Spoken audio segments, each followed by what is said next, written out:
So yeah, they can't hear nothing we're saying right now. You know what I'm saying? So.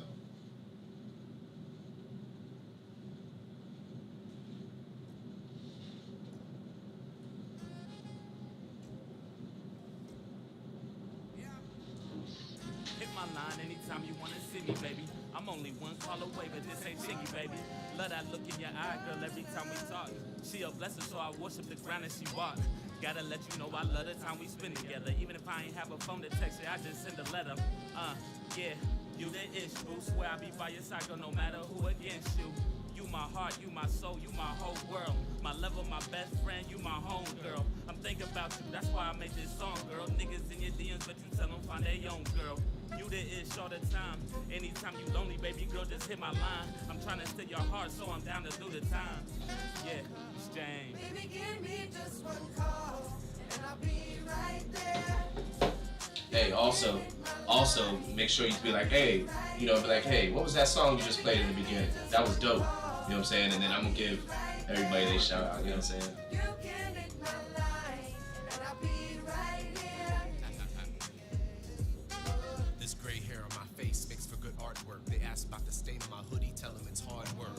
Hit my line and I'll be there like it was clockwork. In order to get light, you have to step out of the dark first. Know there's people out there doing a lot worse. Only way to fix it is to put God first. Check any hood, it gets live after dark. And people are trying to kill you if you buy back the block. School to street smarts, Plymouth to crack rocks. Part of their agenda to keep you in that spot. Cold streets, blocks hot, mimicking Matlock. We properly package products and plugs to pass off. Distinguished features, light skin and prestigious. I pledge allegiance to keep fighting these demons. Call me if you need me, but just give me a sec. I'm trying to do good in the hood, call it the Nipsey effect. Word.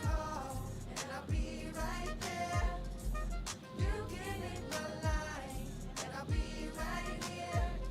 Baby, give me just one call, and I'll be right there. You can hit my line, and I'll be right here. Hit my line, hit my line, hit my line, yeah. You're so fine, I'm so fine, we've been fine, yeah. Won't waste time, won't waste time, won't waste time, no. If you play, you gotta go. I'm not the devil, so don't push me to the level. On my bike, I learn to pedal. Stay away, cause I throw pebbles. My gosh, you're very little.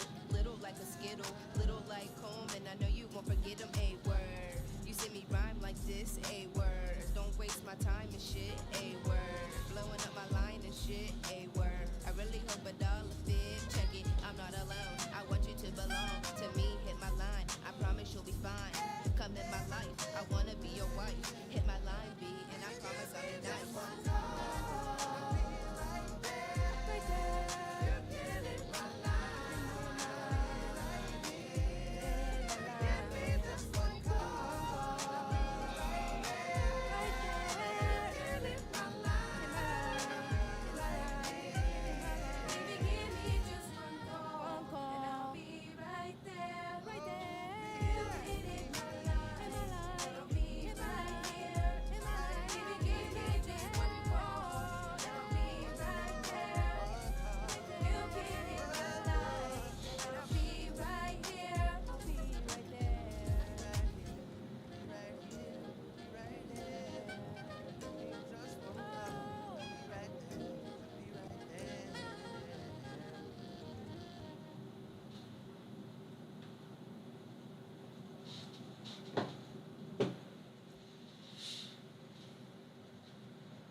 What you doing? Where you at? Who you with?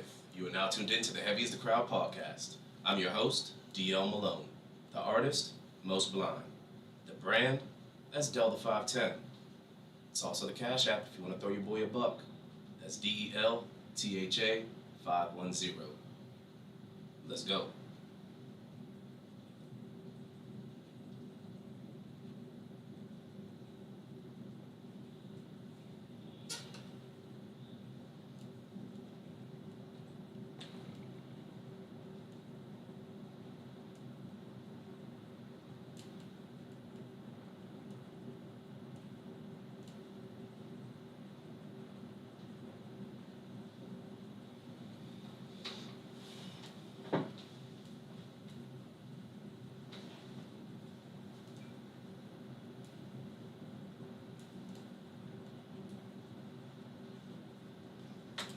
Oh, one more thing too. When I say heavy is the crowd, make sure you respond by saying, and the crowd is heavy. That's like saying, can I get an amen? Yeah. You know what I'm saying? Just make sure, not necessarily the beginning, but if I say it anywhere in between during the shows, just be like, I'll be like, oh, heavy is the crowd. And then you respond, Okay, the crowd is heavy. Crowd is heavy. Got it? Okay, remember that. If I read this time, you know what I mean? I first want to start by saying that I've been given a foundation, a resource, and a platform to express my thoughts and opinions based upon my knowledge, wisdom, and understanding of this life here. All men were created equal in my belief, but we don't think, nor are we all treated equally. And my intent is to gain and deliver knowledge to those in earshot. Shout out to my main man, number 5, for blessing me with the beat. Heavy is the crowd. Yeah, heavy is the crowd. Oh, heavy is the crowd. Yeah, heavy is the crowd. Yeah, y'all. We back at y'all, live and direct. I want to thank all y'all for tuning in. Shout out to my podcast pioneers prior to my arrival. Shout out to my loyalists and extremists. And shout out to my day ones in the last days. So here I am again, back at you, live and direct, trying to get back to the culture the best way I know how. And I've brushed shoulders with a lot of great men, and I say this every pod, and I make sure to bring a great person on to my show. And we're gonna talk about it. Ain't no cliff notes, ain't nowhere, ain't no specific direction we're gonna go with it. But I wanted to make sure I gave my flowers to the proper people. And this man right here, my main man, he's been around since been around. And the most unique thing about this gentleman here, before I turn the camera on and introduce you to him, this man has survived the struggles that come with being in a locale where the resources and the abilities to thrive aren't necessarily there, but he still keeps a positive outlook. It's another man that spreads light to the community, always looking forward in a positive manner. And we're gonna talk about some things. I want to introduce to you my main man, Cornell Birden. Give it up, y'all. Hey, thank you guys.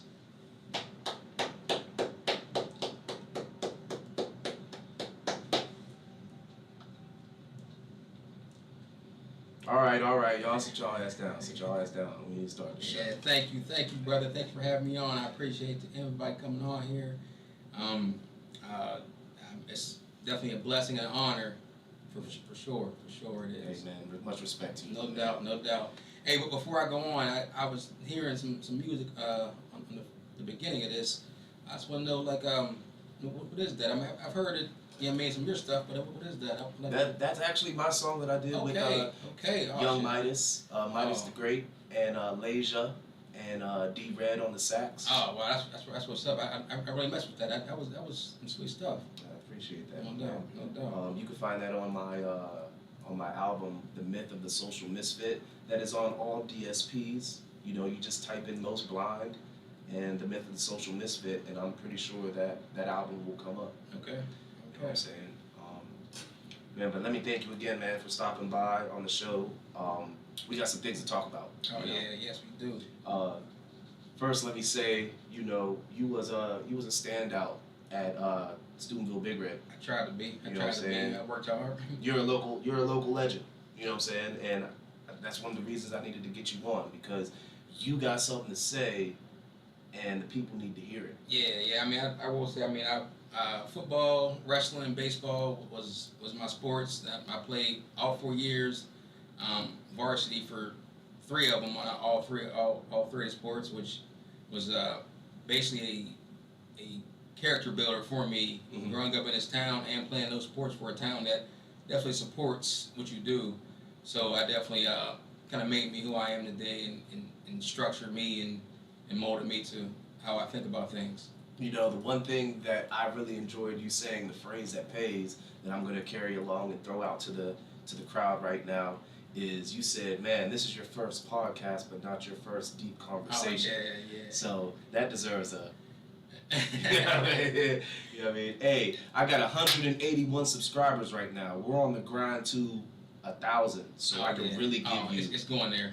It's going there for sure. I really want to give you guys great content and really start opening up to y'all about what's really, really good. You know what I mean? These are just the baby steps we got to take to get to that point. And it's been a joyous journey, but it hasn't come without its adversities. Without those, that it won't be good. You know what I mean? You want to appreciate it, put it that way. Right. When it gets there. Absolutely. So my 181 subscribers, I want to thank you 181 times. Please make sure you like, subscribe, and share. Like Sure. I've said plenty of times before, hit the bell notification. You know what I mean?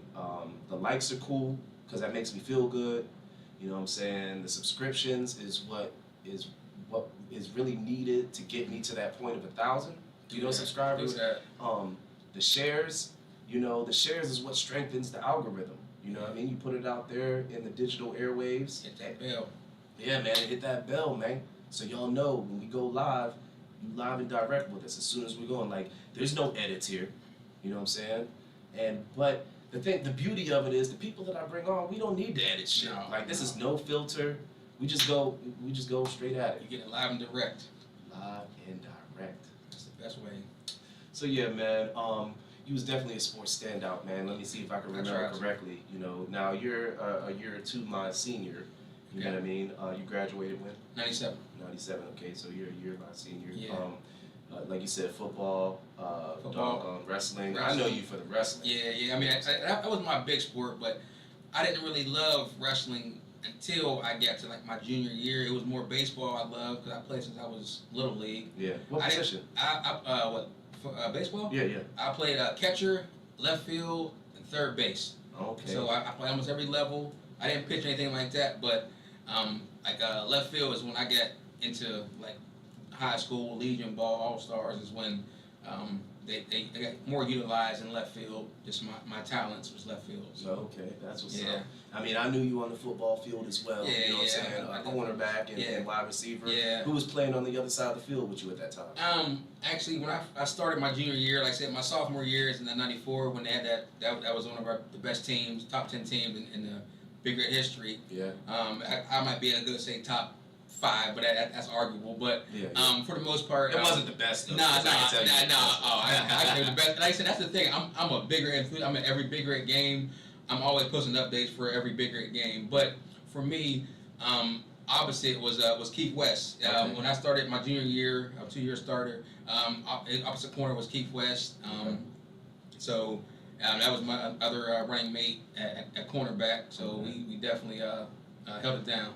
That's what I do. What was the most memorable moment of that year that you claimed to be one of the top 5 teams of all time in Big Red?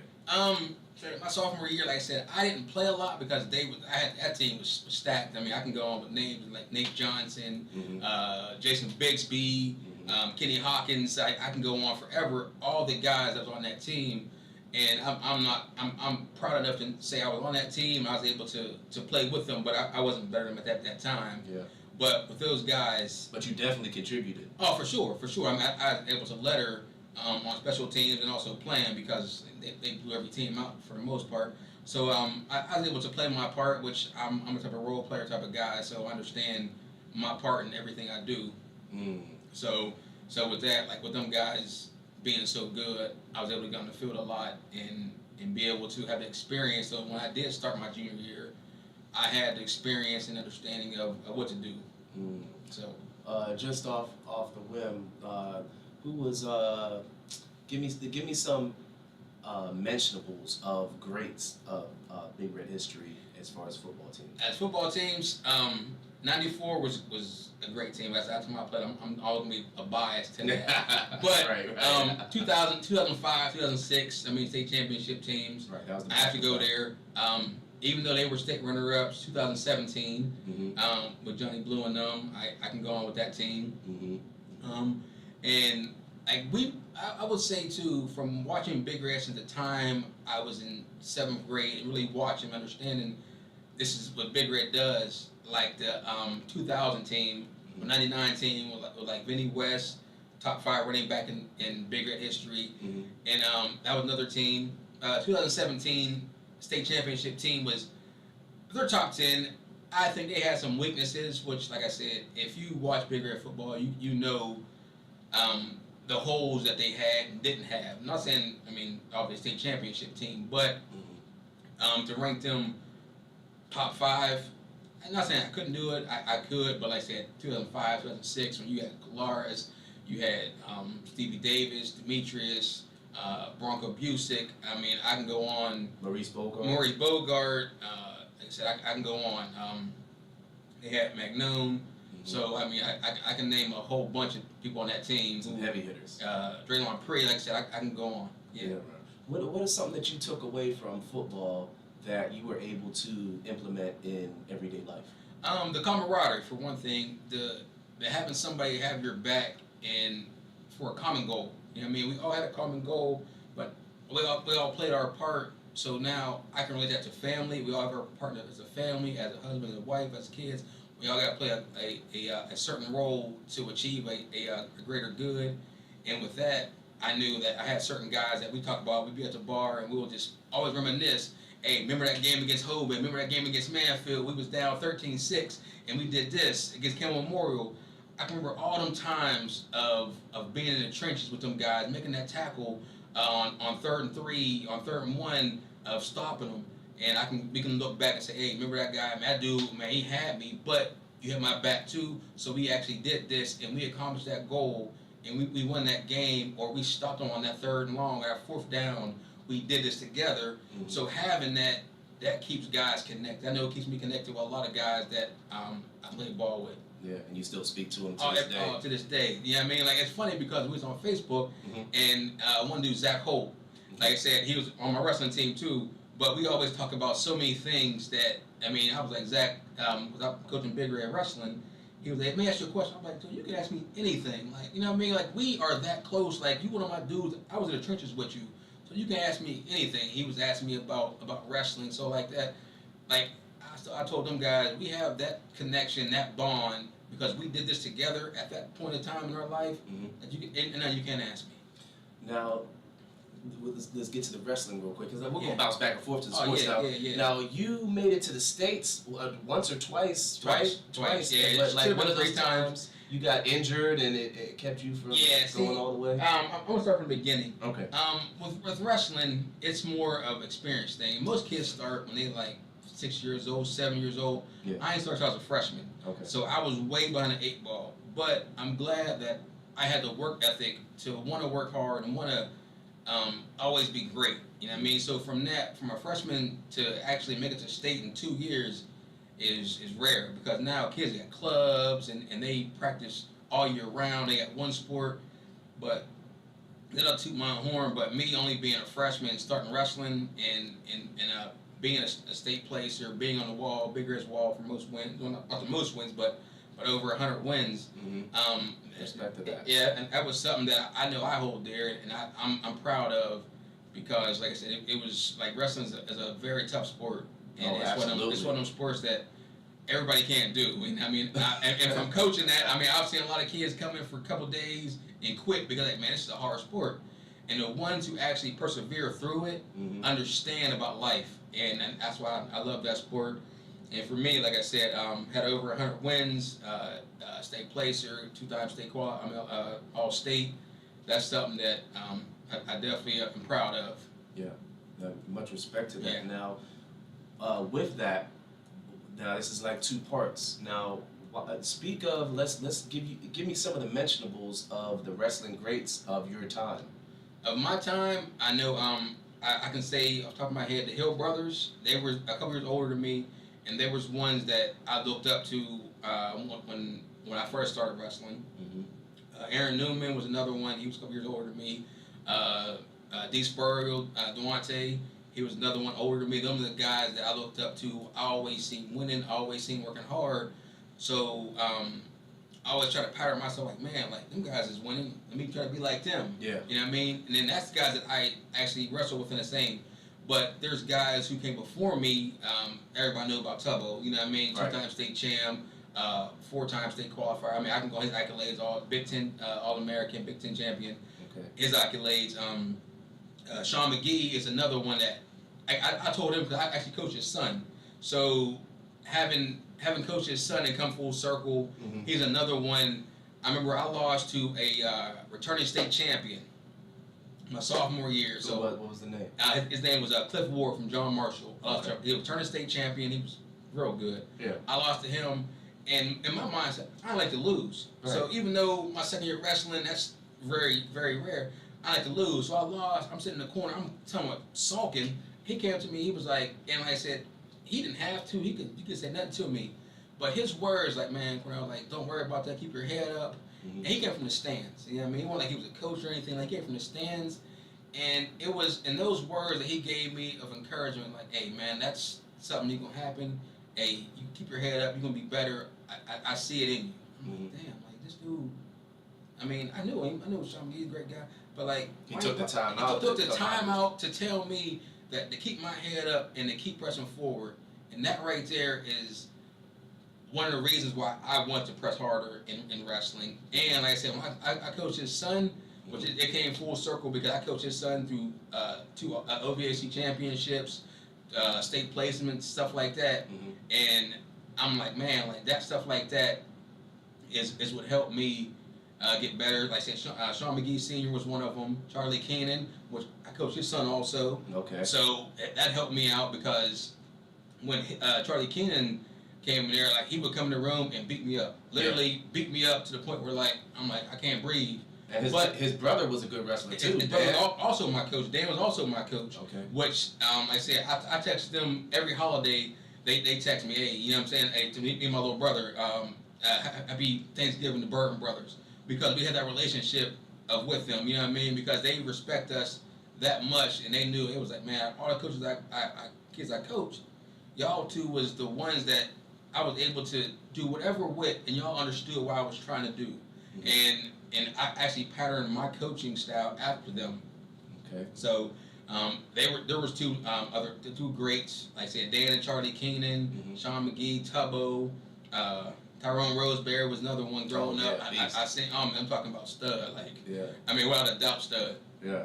So I remember the stories that they said about him in the weight training room, and he was on the sled, and they said they had stacked up the whole sled with all 45s till no one could fit on there, and then Coach Cam had to get on top of it and was pushing it down. And so Coach Cam was on there with his body weight, like pushing down on the sled, so he's struggling trying to get that up, and he still did that. So I got guys like that to look up to. You know what I mean? Come up like, man, so this guy's doing this. This is another football player, wrestler, great athlete that I can look up to and pattern my things after. Yeah. So he was another one. Yeah, you so quick to forget my main man, Raymond Lindsay. Oh man, Raymond's my dude. I wrestle with Raymond. Man, Raymond.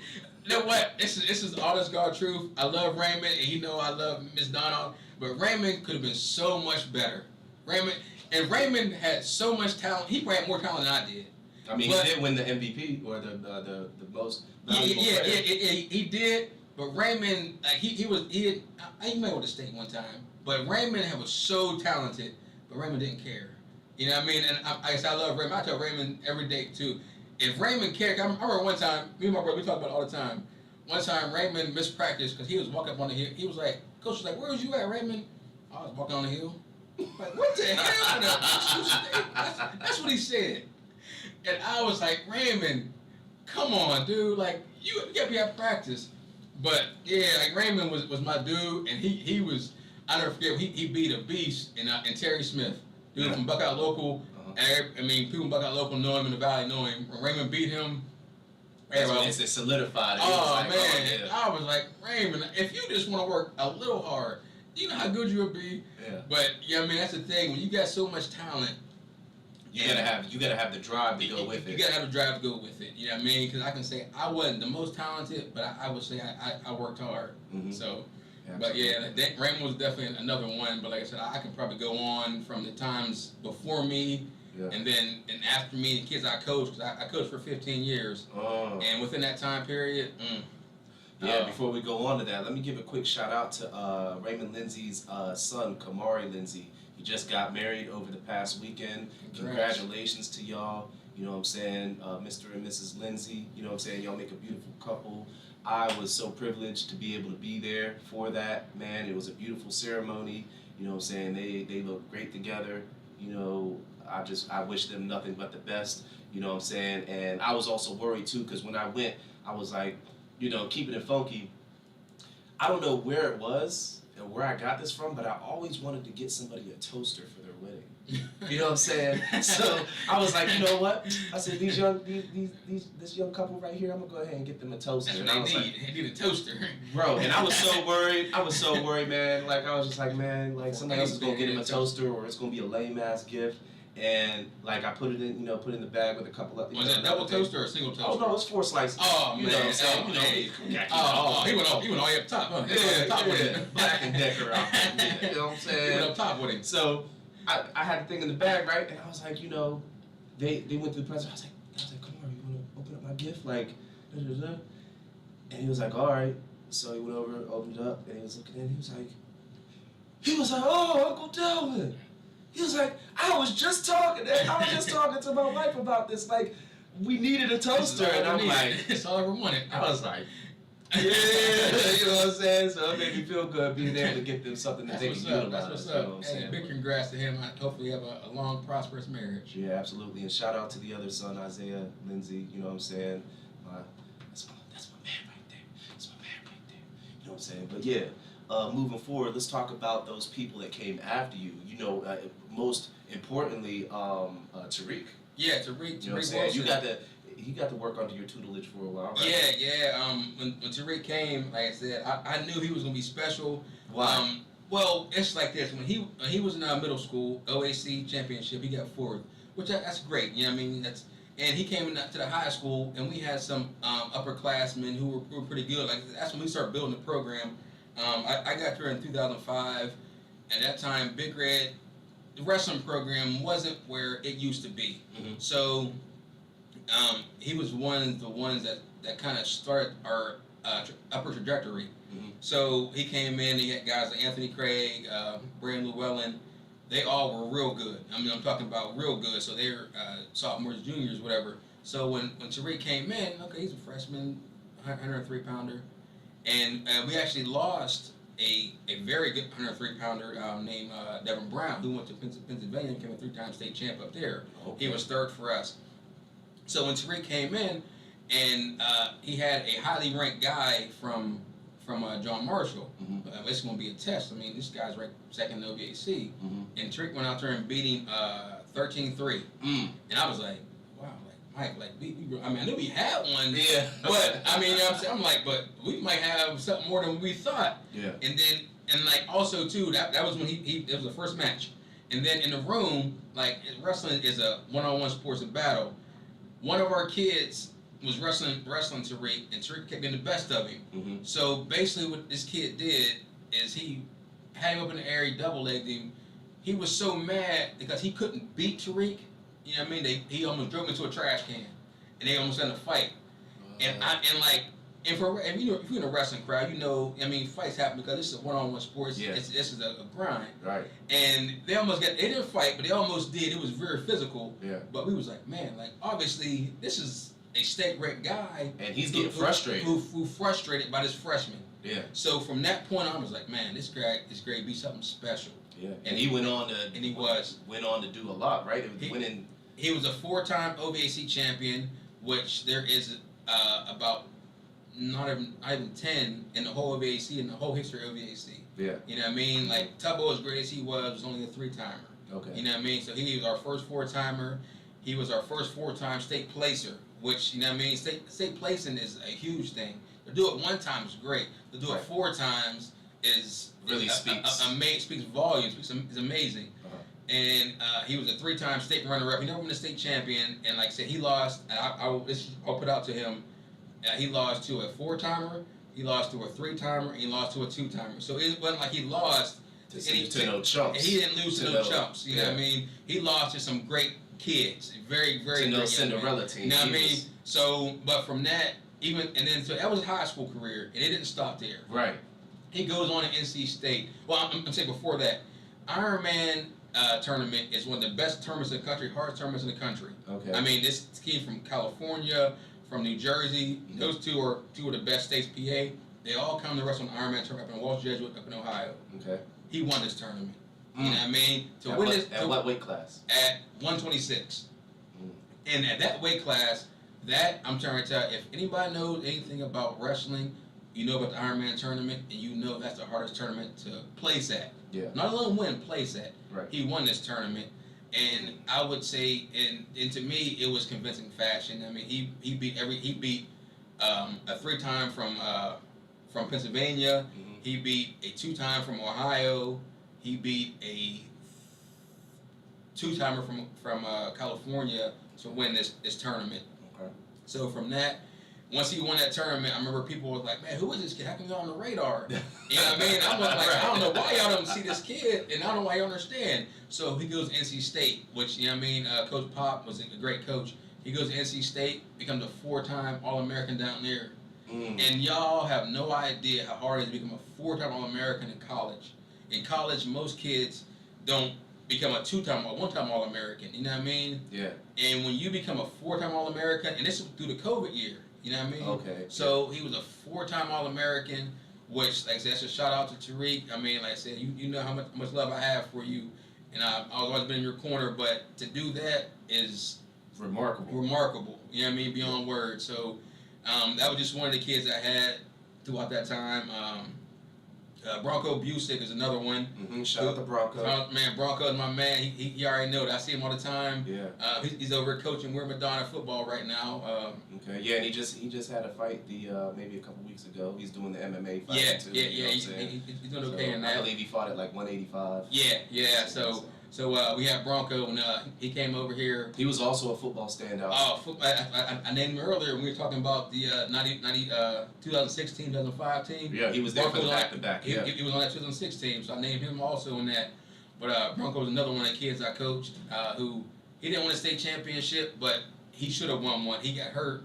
It was a quarterfinal match his senior year. He tore his MCL, and what's so remarkable about that is he tore his MCL in the first period of that match. Yeah. Still wrestled and majored that kid with a torn MCL. Yeah. If you know anything about having a torn MCL, you can't move your knee. Yeah. He finished the match, wrestled that kid, you know what I mean, Yeah. and still majored him. Like, that right there is so phenomenal. Talking about heart. Talking about heart, talking determination. That's why I say I love the sport of wrestling, because no other sports, not saying no other sports, but that is one sports where it's very, very, very hard to continue wrestling and continue doing that activity. Yeah, And he competed and was able to do that. So like I said, that was another one.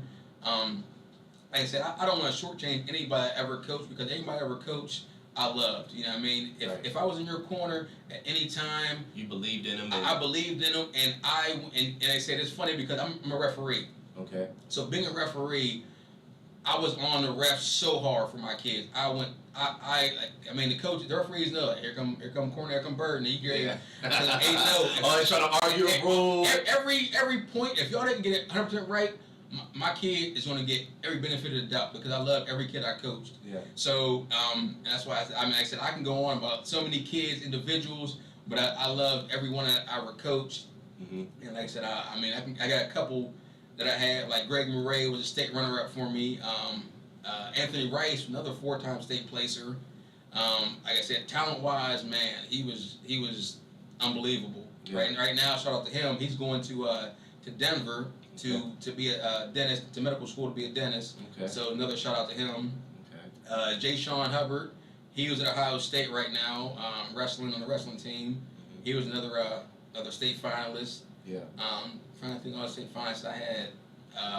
Tyler Eli, another state finalist. Mm-hmm. Heavyweight. I mean, great kid. So I mean, like I said, I can go on and on. Like I said, Charlie Keenan. Yeah. Like I said, he coached me. I coached his son. He was a state finalist. Mm-hmm. I had so many that I had throughout the years that, I mean, they were just, not saying just great wrestlers, but great kids. And that's what I try to mold to them to be great people. Right. As a whole, when they go out and they're done with wrestling, and wrestling is done out of their life. Yeah. Because you can only do it for so long. They take what I instilled in them and say, you know what, I'm gonna be a great person. Right. And that's something that I always try to instill in every kid that I was ever in their corner. Yeah, discipline, determination, and Yes. just all around being Yes. a good human being Yes. is most important. Oh, I was paramount to me. You know what I mean? It's being a good person and understanding life and understanding like this is going to teach you about going out and when getting a job and how you get to act in life, Mhm. in your social life, in your personal life. Wrestling is going to teach you those things, those characteristics, and that's why I always tell people who talk to me, hey, should my son wrestle? Yes, they should, for sure. Right, you know what I right. mean? And Now, is the strength and conditioning and the routine that people go through or the students go through present day anything like the toughness that they had to go through back when you were in school? Because I know, because I got to witness some of y'all's like practices and such, and man, y'all was out there dying to make weight, like. Which is crazy because how I've been through it and I see it. It's not as hard because now rules have changed and they govern us to say, you know what, you can't do this because people have done it wrong. I would say for so long. When they done it wrong, now people went, oh well, you did it wrong, so you can't do this anymore. Mm-hmm. And I'm looking like, no, we can't do that. You have to just do it this way. Just gotta fine tune. Yeah, you know what I'm saying? Because when we grew up, like I said, there's a couple of times where I wore a garbage bag to drop 10 pounds. Oh yeah, You know what I mean? I've seen that often. I was like, man, like, hey, I got a match Saturday. This is Thursday. I'm 13 pounds over because of my mom cooking fried chicken every day, and, Right. and I'm hungry, and I want to Right. I want to sacrifice for that day. Cause my mom, she like, The lack of discipline you had for your diet. well, it was that too. My mom also didn't give a damn. She's like, hey, I'm making dinner, Right. and I got fried chicken, macaroni and cheese, and I'm like, mom, And you a grown boy. I'm like, Mom, you know I gotta make weight, so why don't you make some chicken? I mean, some like baked chicken and Baked call it a day. You can make a great meal, and you know I gotta eat. So Right. from that, so from my lack of discipline, because I had to eat it, and I ain't gonna lie, I had to eat it, and I would go in like 10 pounds over and had to cut even harder. Right. Instead of doing what I was supposed to do Right. and watching what I eat. I mean, I can eat a regular meal. That's the thing. You can eat a regular meal. You can do what you need to do. You just gotta make sure you work. Just watch it. You know what I mean? So from that, when bigger governing bodies start saying, okay, well, kids are losing too much weight, they're not doing it in a certain manner, Mm-hmm. they try to curtail of how long and what we could do and start deeming things illegal, like going to the sauna and wearing garbage bags wrestling in sweatsuits. So they eliminated that in the Yeah. regimen? Like you can't Yes. go to saunas? Nah, you can't wear good sauna. You can't wear like a sauna suit when you're wrestling in the wrestling room. You can't do them certain things. You can only be there for a certain amount of time a day. Before I had been at practice 3 hours a day because trying to run and drill and lose weight. So from that, they kind of start trying to curtail. Okay, well, I can't do this now. This is where you got to do it. And also now they do it's called like a body fat ratio. So if you have like 8% body fat, you can only lose so much weight. Before, I can be 150 pounds and drop down to 120. But if your body fat index isn't right, then it still ain't gonna count. And like, no, you can't drop that much weight. You can only drop 10 pounds. Yeah. You're like, but I can actually do it now. It don't matter what you want to do. This is your body fat index. This is what you can drop. So is it they still go by like they pinch the fat on your arm or something like it pinch that? the fat on your behind your tricep, your belly, and those will give you the numbers of how much body fat you have, how much weight you can lose in a certain time frame also too. Mm-hmm. So there's all kind of different dynamics. They say no, you can only lose 1.5 pounds a week. Mm-hmm. You like, wow, I can lose 1.5 pounds in an hour, but no, you can only lose 1.5 pounds a week. So therefore, if you're 150, Mm-hmm. you can only get to 147 in 2 weeks. So basically, you have to like it was a whole big type manipulate thing. Well, you know what? You got to cut this weight right now. So when we do go certify, you're this weight. So yeah, I mean, it's a whole thing that it's changed over the years. I'm not saying it's not harder, it's easier, but it's changed. The dynamic changed, and I think the mindset has also changed too with the regulations. Yeah, the machinery, the equipment, and just science in itself has gotten better over the past couple of decades to allow students and people just to work out in a more healthier fashion. Yeah, I which is mean, good. and that's what it is. The science have changed in it. So, and like I said, technology. There's so much more things that they can do now that they can lose weight. There's this rub that you can rub on yourself that opens your pores up. What? Yeah, that you sweat so You much kidding fast. me? Yeah. There's a rub that you can put on. It's called sweat. So you rub all over your body, Yeah. and your pores open up faster. You're gonna sweat faster, so you lose more weight. There's different it's called Hydrate. There's different all kind of different technologies and things out and supplements out that now you can take and be able to understand where you can lose weight in different fashions, but in a healthier manner. Yeah. So I'll give up to that, but as in just straight hard work, I mean, it's kids gonna be kids, and hard work's gonna be hard work. Right. So outside of sports, we'll probably jump back into that here and there throughout our conversation, but outside of sports, who were some of the people that you encountered in your city? Now, before I finish that question, now mind you, for the crowd that don't know, for the people that don't know, me and this man right here have a long outstanding history together. We ran in the same circles together, we grew up on the same blocks, you know what I'm saying, came from the same hood of sorts, you know what I'm saying, and there's a lot of things that could have took us under, a lot of keyword that you use, plights, that we could have succumbed to. And you overcame a lot of that stuff to become the person that you are today. And outside of sports, who were some people who inspired you to be, in part, the good person that you are today? I would say one of my biggest people that helped me was my older brother. Like I said, you said you didn't really know him. He was like 7 years older than me. Yeah, I only knew about Ethan. Shout out to Ethan. Yeah, Shout out to Ethan. That's my best friend. But my older brother, another one of my best friends, Raymond Bird, Spider Bird. People might know he older, but he at that time when I was in 5th grade, he went off to the Navy, so he was a little bit older than me. But he was one of the ones, like I said, we talked about like having fathers in our lives and things like that. Mm-hmm. I knew my father, but he didn't live with me. You know what I mean? He was living in Detroit, so I would see him here and there sparingly, talk to him on the phone sparingly. So I didn't have a male figure, which I feel if I had one directly in my life, I'd been a lot better man. I feel a lot of young kids would be a lot better men if they had a male figure, a positive male figure in their life. Absolutely. I can go on to that. But since I didn't have one, he was the closest one to me. So when he did come back in town, it was like he put the fear of God in my heart. When I wasn't doing something right, my mom would be like, hey, your room ain't clean. And like I said, to a 12, 13, 14-year-old kid, I hear my mom saying, but like, you know what I mean? And then when you hear came, him, but you don't listen. I hear him, but I ain't listen. Yeah. So my brother came back in town. He was like, hold up. Hey, your room ain't clean. Your grades ain't this. I'm like, oh, snap. Like, he home now.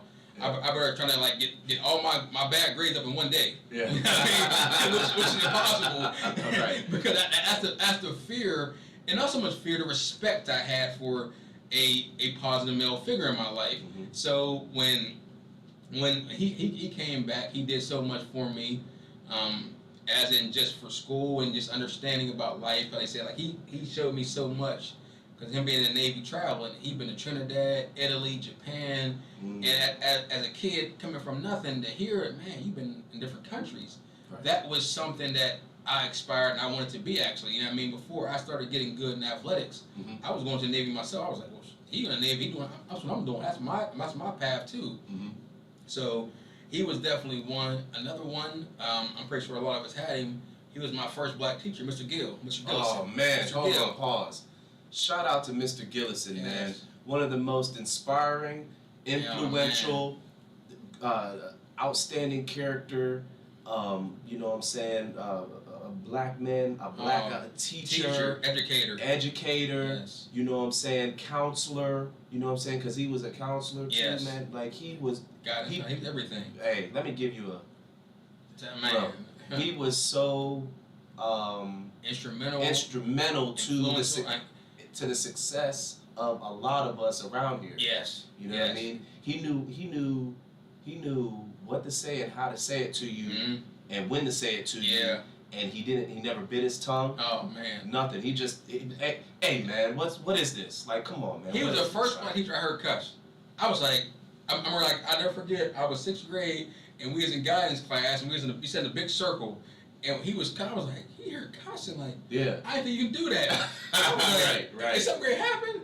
I'm like, are we getting pranked right now? He wasn't like just straight profanity, but Yeah. He said a few cuss words here and like, man, this is some But it bullshit. came from his chest. It came from his chest, so I'm looking like, wow. And hearing that and actually seeing somebody like that, and as an authoritarian figure, I was like, man, and like that, he was so influential to me that I was like, you know what, I actually can be somebody. You know what I mean? Because like I said, when you're growing up, if you don't see a certain platform, anybody looks like you in a certain platform, you might aspire to be something or be in it because you never seen it. Right. But when you see, okay, he's an educator, he's a teacher, he is somebody who has a certain platform. Maybe I can be somebody now, and he definitely was one who was super inspired me. cool. Oh man, but stern. All like at the I same said, time. he was able to play his part and knew, like, okay, this is the whole this is the world, but I'm still him. But this is the world, though. You know what I mean? You know, some people, well, okay, well, I got to cater, I got to manipulate, you know what I mean? I didn't have to do that. He was like, this is me, but this is the world. And he made me understand that you don't have to be just narrow-minded and be understand over here. He was like, this is everything. Yeah. So he was definitely another big one that I looked up to. Yeah, man. Shout out again to Mr. Gillison, man. Yes. And the thing that I think that I look at hindsight is that like he recognized how impactful he could be to the youth. Yes. And like you said, he had to be, well, he became the person that us people from a certain demographic had to look at and be like, hey, look, he is successful. Yes. We can be successful. Mm-hmm. You know what I'm saying? And he was no nonsense, but he was cooler than a polar bear's toe. Yeah. I mean, You know what I mean? without a doubt. You know what I mean? Like I said, back then you think, okay, well, I gotta be some kind of rapper entertainer. Like he was like, no, I'm just an ordinary teacher, educator who is, you know what I mean? Want to instill, you know what I'm saying, success into the youth. Yeah, you know what I'm saying? But like I said, he had a wife, he had kids. So at that time, you know what I mean? Even though the dynamic has changed, there's more black fathers in the house. But back then, you didn't think about that.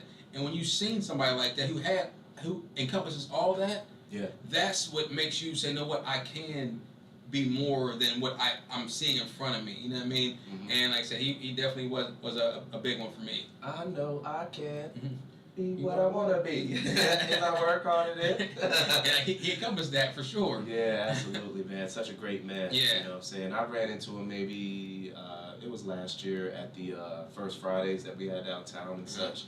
You know what I'm saying? We had a great little chat and such. But I saw him a few months ago. His wife passed away. So I talked to him, and actually Ethan is best friends with Trey. Okay. So he came in town. Yeah, for, shout out to Trey. Yeah, I mean Trey Gillespie. So he came in town and seen him, and I mean offered his respect. You know, now that I think about it, that would be an awesome person to get on the show. Oh man, great guy. Hey man, if any of y'all hear this and y'all got 6 points of separation, tell that man to get at me. Yes, he'd been another great one to get on here for sure. Yeah, ooh, Sure. man. Sure. You just imagine the stuff we get into. Oh. Boy. So, without further ado, man, let's just take a break from things and let's give them the word of the day. You know what I'm saying? I'm going to go ahead and give them the word of the day, and then we're going to continue on with what we got going on here. So, you know what I'm saying? I'm going to go ahead and play the beat. We got all them beats. Yeah. Man. It's up there somewhere. For all y'all that's tuned in, man, I greatly appreciate y'all. Make sure you hit the like, subscribe, share button. We here. Heavy is the crowd. Crowd is heavy. You know what I mean? We here. We here. We trying to build. We trying to spread light to everybody that's in earshot. You know what I'm saying? It's all love. Yeah, make sure y'all hit the subscribe button, man.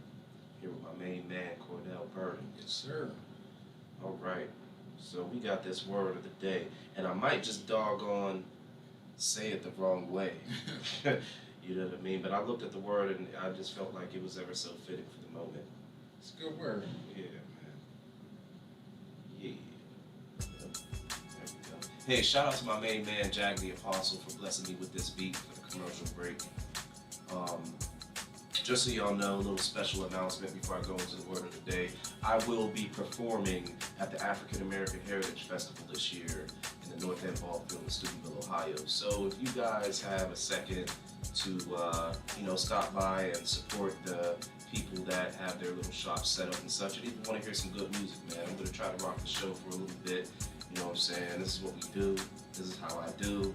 You know, just trying to stay relevant and spread light to the community. You know what I'm saying? Pay homage to the community. Yeah, January 6th, Saturday. No, 12 to 9. No, August 6th.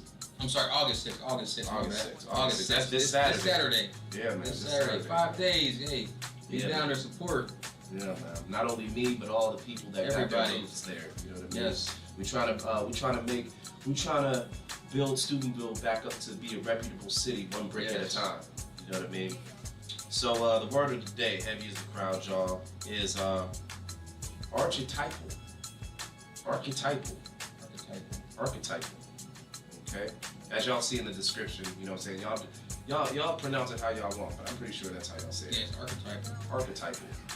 And the definition of archetypal is of or having the nature of an original model or prototype.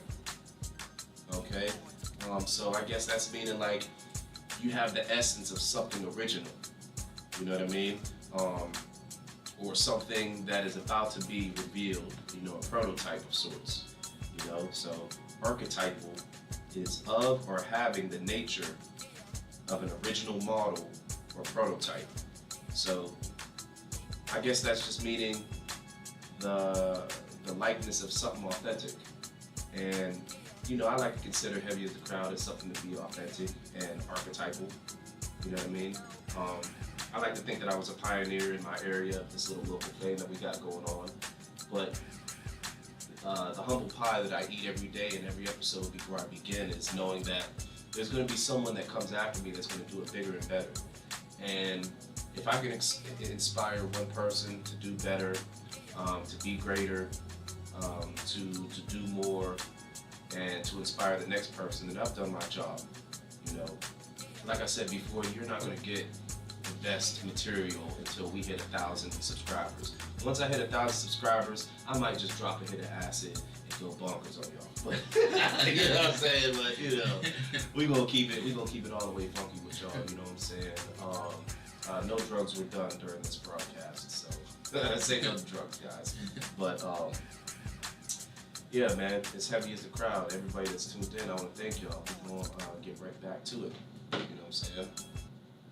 With my main man, Cornell Birden.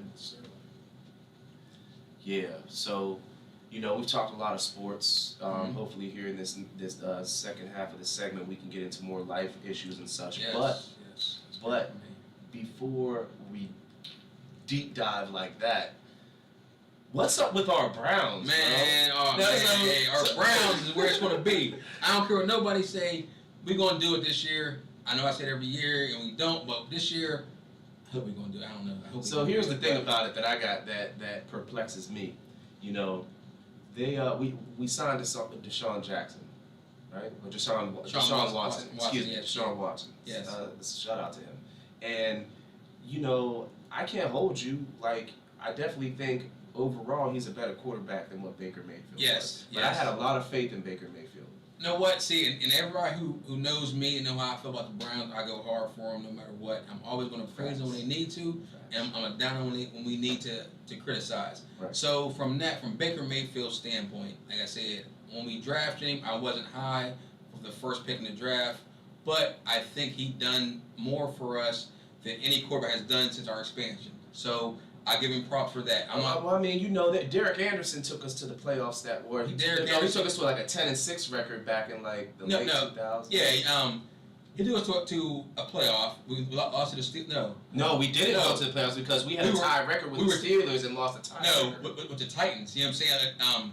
We lost. You know what I'm saying? We lost to the Steelers that last game, and we was tied with the Titans, and they had a better tiebreaker than that, so we didn't make the playoffs that year. We were 10-6. I mean, he took us to a great record. Derek did good. Him and Braylon Edwards. But, like I said, Willie Green, Courtney Edwards, all them guys. Jared Vicious. Jared Vicious. Oh, yeah. Hey, a third down. Don't go there with me, bro, because I can go there. A great third down receiver. But, so with Baker, and how I always felt, if you're the first pick in the draft, the very first pick, you should be elite. Because they're picking you out of everybody else to be elite, and he wasn't elite. He was very good. I will give him that he's very good.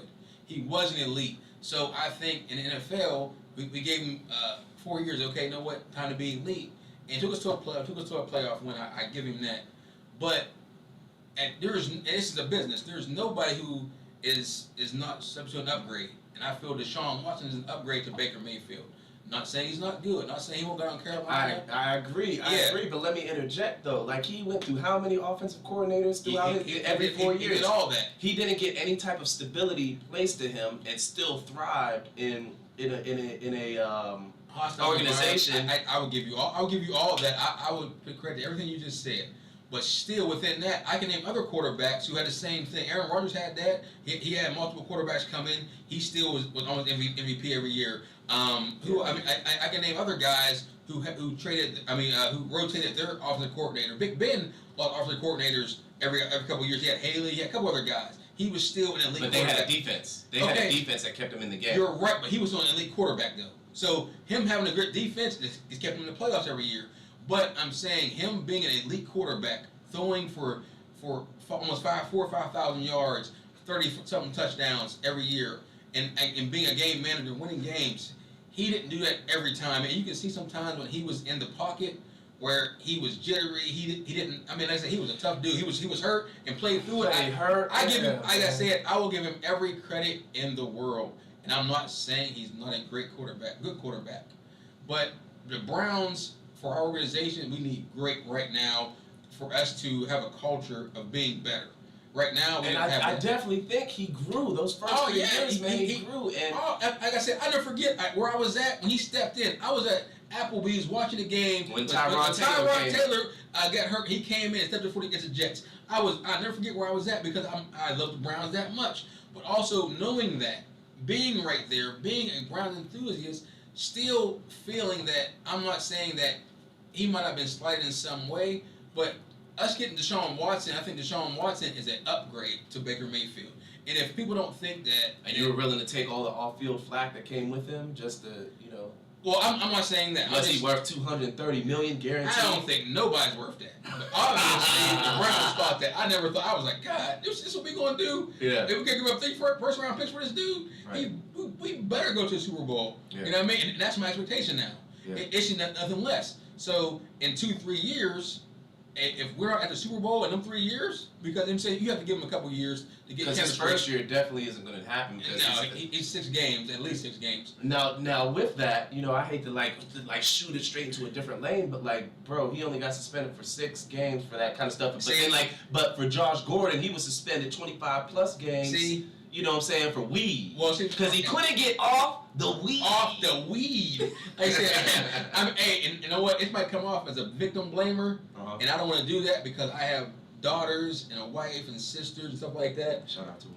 But hey, shout out to him. Hey, my wife Natasha, my daughter Kalia, Narissa, my sister Mike. I don't know if you're listening. So I have daughters, wife, sisters like that. But my thing is, why under criminal charges? You know what I mean? If there's criminal charges... Because they did, what do you call that? They... Settled. Why? They settled. He settled with 23 out of 24. That's just recently. Okay, but how come they didn't come out off top criminal charges? They come out civil charges. Because they knew that they were going to be able to make some money move to keep this out of the court system. So, let me ask you this question. If that's your loved one, would you want them to settle? Hold up, this guy, if you feel he's a predator towards you and this type of stuff, I don't want him in jail. I don't want him selling no money. I don't care about that money. You should be in jail. If you're doing this type of stuff, this many women, there should be no civil. It should be criminal. But since it's not criminal, now it has me thinking, why are you trying to get money out of this situation? Did it really happen this way you're saying it happened? Or, like I said, he's a man of power. So, you know what I mean? And then, I'm not saying he might not have done something. But when men of power, and like I said, let's be real, men of power are able to do certain things that people aren't. So, hey, I'm men of power, I have this much money, I have this much status, let me do this to you. I'm not saying he didn't force himself in a certain way. I'm not saying he's not wrong. I'm not saying that. But what I am saying is for them to say, oh, well, he sexually assaulted all these women, and when you get some of the facts of what they were saying, this woman got on her knees and he ejaculated on her hand and chest. Why is she down there? So when you get these facts and things like that, I started to question some of the motives and why they of did so. females. So, like I said, going back, I'm not strict victim blaming, but give me something, and also too, why weren't y'all saying, no, what? No, I don't care about no money. This guy did something very traumatizing to me. Put him in prison. They didn't do that. So now it has me thinking. So that's all. That's what I'm saying. Right, and you know, Big Ben never spent no time in jail. I mean, hey, and there's a whole bunch of Big Ben. You know what I mean? You mean in the bathroom trying to. You know what I mean? Yeah, So you know what I mean? Like say, like Trump did it. I mean, I can go on. Cuomo from New York. I can go on about public figures. Anthony Weiner, you know what I mean? So you talking about Hunter Biden? I mean, I can go on and on about public figures who did certain things, who had sexual allegations. But I think they knew that coming into it when they signed him. Yes, that's why they they gave did. him the contract structure that they did. Exactly. Like the first year, this first year that he's here, it's suspended for 6 Only months. $1 million. They're paying like $1 million. $1 million. So And then all the rest of it's on the back end. yeah, they said, no, what, we're going to guarantee 230, but we know that you're coming with some baggage, and we're not sure how long you're going to suspend it, but we know from the facts, because I'm pretty sure this is a $1 billion industry. Yeah. They definitely did their due diligence. Yeah. So they said, no, what, we're going to get this guy, and he's going to be great if he plays. He has some baggage, so let's look into this baggage. And when they look into it, where's all the evidence at? There's no hard evidence, it's just some hearsay. Yeah. I'm not saying he didn't do anything, but I don't think that this is going to be so detrimental to us that we can't recover. So, because say if in 2 years they win a Super Bowl, was it all worth it? Yes, it was. And so that's what I'm thinking that the Well, Browns I mean, did. you can say it, yeah. I mean, because you got a chip. But here's the thing, like when LeBron won the chip in Cleveland when he came back, like the Cleveland Cavs organization went in the hole in order to win that chip. They didn't really win no money off of it. They just got the ring and like whatever type of money they got from merch sales and stuff like that. But they really didn't make no mone. When LeBron came back? When LeBron came back, from winning that chip, they really didn't, because they went so far deep in the hole because they signed Tristan Thompson to that huge contract. They gave J.R. Smith his money. They gave Kevin Love his money. They gave Kyrie had his money. No. They made money because of the reason LeBron brought so much. And I'm saying any city LeBron goes to, the city made money, but I'm talking about the organization. You don't think they made money because now jersey sales went back up. Him coming back went back, and jersey sales went back up. And for everybody, for Kyrie, jersey sales went up. For Kevin Love, jersey sales went up. So now people, before when he left, attendance was at maybe probably 50%. Now it's back at 99, 100%. Right. So obviously, I'm not saying they didn't take a hit, but I think they made out overall. I mean, they lost something, but then again, at the end of all that, they made, because when he came back, then win a championship. Now that boosted their whole organization, their legacy. Yeah, you know what I mean. So all that boosted up. I'm not saying they didn't take a hit during that 4 years he was gone, but when he came back, oh man, everything skyrocketed back up because this is LeBron. He's one of the greatest. Yeah. It's going to bring all kind of income in. And I'd love to have that debate with you here shortly, but let's retract back for a moment. Okay. Do you feel like, based upon what you've seen up to this point of Deshaun Watson, is he the best quarterback that the Browns ever had? That's hard to say right now. I mean, let's think back of all the quarterbacks that the Browns didn't have. We haven't had too many. Okay, we didn't have not many great ones, but we've had plenty of quarterbacks. Well, you mean since the expansion or since our history? History. Let's go history. History, we're going 4. I mean, besides Bernie Kosar. Kosar, Sipe, Otto Graham, Baker Mayfield. Otto Graham, okay. Baker Mayfield. Derek Anderson, he's suspect. I mean, he's not bad, but he only had a couple years. Who? So, Derek Anderson. Okay, so you really can't say that he was a great one. So, like I said, I can name He was a hyped up backup. I mean, like I said, after he left, he went to Carolina. It was a hype up. Like I said, so you can't say, in our history, we've had 4 that I can say, you know what, these are 4 great quarterbacks that we've had. You know what I mean? You can throw Kelly Holcomb in there because he got to a playoff. Yeah. But I mean, even though though a couple 400-yard games, even in the playoffs against the Steelers, but he didn't really do anything. So, I mean, you can name 4, and I gotta throw Baker Mayfield in there with that. Even though, like I said, Otto, Kosar, Sipe, and Baker Mayfield. I gotta throw them in there. And like I said, anytime somebody's new, you have to give them a 3-year grace period to say, okay, no, in this 3 years is what you did or didn't do. So, 2025, if we come back to this podcast Hey, remember back in 222 we talked about Watson? Yeah. This is what he did and didn't do. And then we can go hard from there. Yeah. Now I wish the best for Watson, and I hope that he takes our team to where they need to go. Yes. You know, say in the promised land. Yeah. You know, but it's like doggone Lamar Jackson gaining 25 pounds of muscle on him, and you know what I'm saying, he's a beast. You know what I'm saying. Now we ain't got to worry about the Steelers really for the next. I don't think so. I hope not. But see, no, I'm a go because I hate the Steelers. I can't stand them. But their franchise, for some reason, I think somebody in their franchise, Rooney, I think he made a deal with the devil. He has to, because he made a deal with the devil in their franchise. Stay doing something. So because they never pay their players the money they deserve, and they still are up here like, how do y'all keep having mediocre players and make them great? I can't stand it, but they do. So I will always respect the franchise. I hate them, I respect them. Yeah. So like I said, Rooney sold his soul to the devil. All of them did. They all. And we definitely got to look out for the Bengals. Oh, man, the hey, Bengals are serious. Hey, Shout out Joe Burrow. Hey, Joe like, Burrow and Jamar Chase. Like I said, I remember seeing them play. You at Big Red Stadium, At right? Big Red, Burrow for sure at Big Red Stadium. I remember being right there seeing Athens beat Big Red and like, and it was like one of the highest scoring games. Yeah, I was like, oh, this dude is a stud. Yeah. And like, I'm an Ohio State fan, and seeing him go to Ohio State, I'm like, we getting this dude, we getting ready to be bad. Yeah. And he didn't play for Ohio State. I'm looking like, how don't this guy play for Ohio State? He leaves, goes down to LSU. But who was the person that took his place at that time? Fields. Fields? Yep, Fields. Yep. Oh, Fields. Yeah. Justin Fields. Justin Fields. Okay, yeah. And which And he's in Fields- Chicago now, ain't he? Yeah, Justin Fields came from Georgia to Ohio State, and like I said, which is crazy because like me and a friend are talking about D1 and all the talent you'll have on a team. Mm-hmm. Like you'll have three, like Alabama, you got 4 or 5 guys. I'm a 5-star.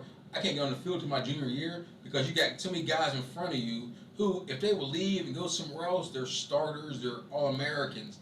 Right. But on big schools like Ohio State, Alabama, Georgia, Clemson, teams like that, their 3rd and 4th strings are great. Yeah. And I mean, that's what happened with Ohio State.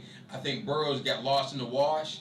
And when he said, you know what, I mean, I know where I'm at, how good I am. I need to go somewhere else who can fit my talent. He went to LSU and shined. Balled out. In them 2 years, I mean, it wasn't even, you're like, well, how come Ohio State left this guy? Yeah. But then you said, okay, well, I got Justin Fields. Right. You know what I mean? Even though he didn't win a national championship, but still. Yeah. So He balled out. so from that, like I said, the Bengals is definitely a team on the rise. They're Super Bowl.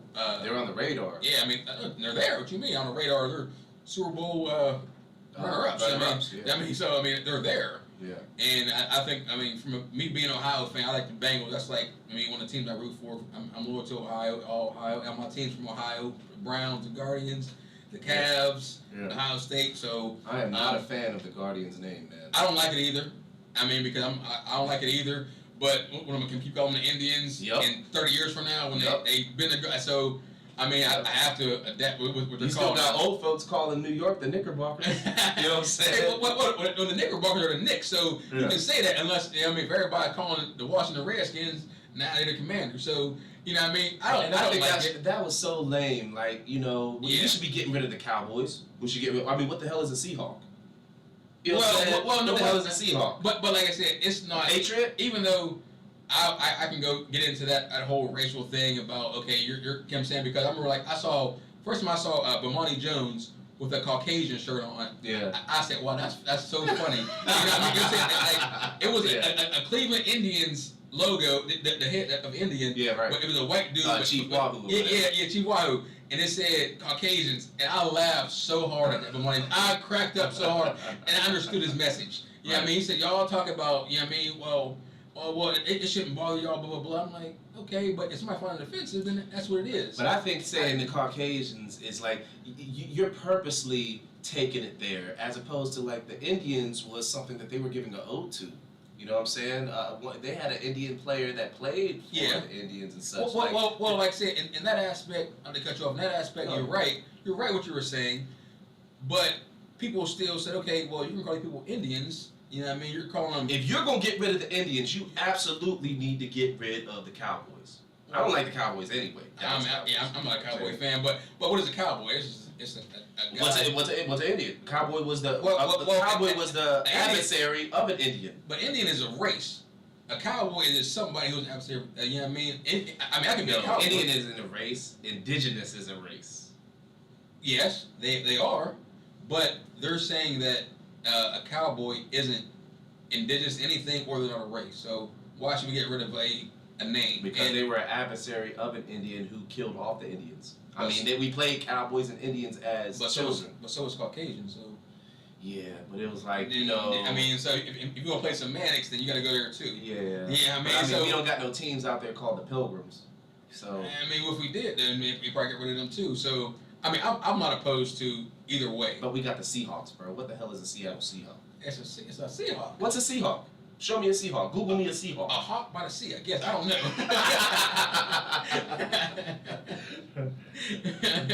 Yeah, you know what I'm saying? Shit that don't make sense. Oh, I'm just talking about shit that don't make sense. Oh, hey, I'm saying a Buccaneer? What's a Buccaneer? What's a Buccaneer? I was gonna say the same thing. What's a Buccaneer? Yeah, you know what I mean? So I mean, like, there's definitely a lot of things in there that I mean, it's suspect. But yeah, if you're gonna do one, you gotta do the other. Exactly, and that's how I looked at it. And it was like, why does the Indians have to be the first one to go when the name of it came from a noble place? You know what I'm saying? And also too, Indians even said it was like, that's not offensive to me. Like, you're not caught. You know what I mean? And I don't know too many Indians that are defended. No, there was. You know what I'm saying? They thought redskin was more offensive than Indian was. So I'm like, I mean, like I said, and they actually polled Indians. Okay, do y'all offend the family? I was like, nah, like you didn't. You're seeing an Indian, like that's not offensive. Right. So I didn't like it, but like I said, I mean, who am I? What am I going to do? Yeah. So I mean, it was something that I was like, I guess I gotta adapt. That's my team. Yeah, man. It stinks because I still have a habit of calling them the Indians. Oh yeah, so do I. The Guardians, man, it's just like I can't even get jiggy with the. It don't even ring right. You know what I'm saying? Like it don't know if my tongue right. The Guardians. Like who is even that? I don't like that. But yeah, man. Who was one of the Indians' greats? Kenny Lofton, Ramirez was definitely one of them. Manny Ramirez was, if he wasn't the greatest, I mean that's. I mean, Jim Tome was dope. Tome was there, yeah. I'm trying to go back to before I was even playing baseball. Yeah. Some of the greats. Yeah, see, there's a lot of greats in baseball, and I said that was crazy. Didn't CC Sabathia play for him? Did he play for the Indians? If he got Sabathia, it must have been either beginning of his career when he wasn't the greatest. Like he got good at the Yankees. But if we got Sabathia, it was probably the end of his career where he wasn't like a Cy Young. I think it was in the beginning of his career. Okay, well, it's one or the other where it wasn't like his Yankee years where he was a Cy Young winner. Yeah. It was more like before he took off. Yeah. Hey, let me take a quick pause to shout out my main man, Derek Thorne, for blessing me with the CD. Oh, yeah. You know what I'm saying? 79 Till Now, Volume 2. You know what I'm saying? He just sent it to me in the mail. It's a great year. You know what I'm saying? Absolutely. 80 was even better. So, yeah, but this is his new CD, man. You know, if you check out the last pod I had with him in it, he was on my pod 1 or 2 episodes ago. His email is in the description. He's only giving out hard copies right now. It's not on all DSPs. But, you know, I'm always about supporting people who, you know, we got love for those with love for us. You know what I'm saying? And this man right here, 79 Till Now, by MC Animosity, it's just dropped. You know what I'm saying? Get a hold of him at DerekThorne@gmail.com, I believe. Get your copy. He'll mail it to you himself. You know what I'm saying? With a nice, kind message. Got 10 tracks on it. I'm going to give it a spin here as soon as I can get, you know, some free time. I got so much going on, man. Staying busy. But those are good problems. You know what I'm saying? It's being able to stay busy and progressing and preserving. It's always a good thing. You know, you got any questions you want to ask or anything you want to say? I just, while you got the platform to say it right now? For most part, I just want to give a shout out to, like I said, when you actually invited me onto the podcast, and I happened to, you gave me a link, and I started looking at some of the people you had on. You had Jag, you said on? Yeah, I had Jag. Who else? Some of the ghostwriters, ghost smokers you had on. I saw a couple of them. I was like, okay, that's pretty sweet. You know what I mean? There'll be some guys that I know about, and like I said, I think Kinetic, Fur. I mean, man, Off, and that dude. I mean, I grew up with. Yeah, man. A lot of them guys. So just having them guys on, I think for you is is big. Yeah, It's man. really big, and I applaud that. For sure. You know what I'm saying? I'm just glad that I was able to brush shoulders with people who, you know, foreshadowing, you know, looking at this stuff in hindsight rather, like, you know, people that actually want to support my movement and, you know, actually believed in what I was doing, even though I didn't know necessarily what I was going to be doing. You know what I mean? But I knew But that. you found it though, so you know what I mean. Now it's just going. It's not never going up from here. Yeah, man. I feel that. I definitely, man. Life experiences, man, that you've had to deal with. You know, you use that key word that we talked about, plight, man. You know, we went out and got something to eat before we started this pod, man, just to like start the build and start the conversation in the right direction. And it was like, you know, I was telling them, there's so many things that happened to us or we went through, or 6 points of separations with people who is like things that that a platform like this you would want to address. Like, why is stuff like this going on? Why is these certain things like this? And it's just like, you know, we have to learn how to filter, you know, what needs to be expressed and what needs not to be exposed. But the plight of being in a little local fame. Tell me. Yeah, this is something that me and my brothers, we always talk about, especially my brother. The plight of us, I mean, the black community right now, and where we need to go and what we've experienced, you know what I mean? And we have our disagreements on where we should be going and where we came from. And I said, he's big on family, I'm big on family, and we think we need to get back to a family structure. You know, I told you earlier about having the stigma of the father not being in a home, and people don't understand that there's more fathers in the home than there was 20 years ago. You know what I mean? So, oh, well, the black father is in the home. Yes, it is. He is in the home. If he's not in the home, he's still in the kid's life. And that's where we need to basically erase that propaganda of where that's happening and get back to having a family structure, because that's where we will be able to grow and get better and bigger as a people and stronger as a people when we have that family. And once you see that, and like I said, I'll talk about that for forever, that once you have a father in the home and a mother in the home who understand about raising their kids to be a certain way, then, I mean, there is no, okay, well, you're black or white, know what, this is what people are, and we need to get bigger from that, from having a family. And once we start doing that as a people, then that's when we would actually become stronger as a nation, as a race, and everything. Yeah. And that's where it starts at, and I think that's where we're lacking at right now. Yeah, it's making sure that we focus on having a man in the household, a father figure in the household. And I can attribute that to the government, because the government is basically saying, you know what? They incentivize to keep us separate. They say, you know what? Hey, if you don't have a man in the house, I will support a woman and give you all these things, because I can start saying some things about, I mean, I keep saying different, when a man doesn't support a woman, he goes to jail. When a man doesn't support his child, he goes to jail. Mm-hmm. When a woman can't support her child, she gets assistance. Mm-hmm. Why is that? You know what I mean? Mm-hmm. So if they start saying, you know what, either both of y'all can't support it or y'all both can, we're going to do this. And then once the government kind of, I don't want to say stay out of it, but doesn't want that separation, then we'll be able to grow. But the government said, no, if I keep y'all separated, as in family and in race, then I can keep controlling the masses. You know what I mean? I will control them. What's your feelings about child support? Do you think like child support is a necessary evil, or is it I think child support, to a most part, is detrimental to society. Very. You know what I mean? Because then now, like I said, when we talked about accountability, I'm huge on accountability. Mm-hmm. You know what I mean? So when these women, like I said, it might be real controversial. Yeah. But we're here to begin. You know what I mean? Hey, because I mean, people might hate me, but a woman has to let a man basically get her pregnant. So if you choosing the wrong man to get you pregnant, I mean, you have to have some responsibility on top of that. You know what I mean? Right. So, and like I said, like when Dave Chappelle, he said it, and it made sense.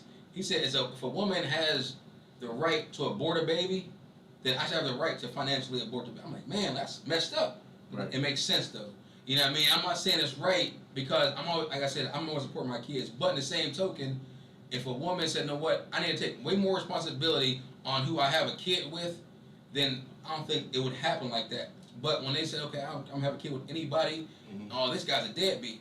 Well, he wasn't a deadbeat when you had your legs open to him, was he? You're right. You know what I mean? So take some accountability. Yeah. And then if the government would stay out of it and let that happen, then I think more, you know what I mean? Because they know, okay, if the father's in the house, I'm going to get child support, so I'm always going to be okay.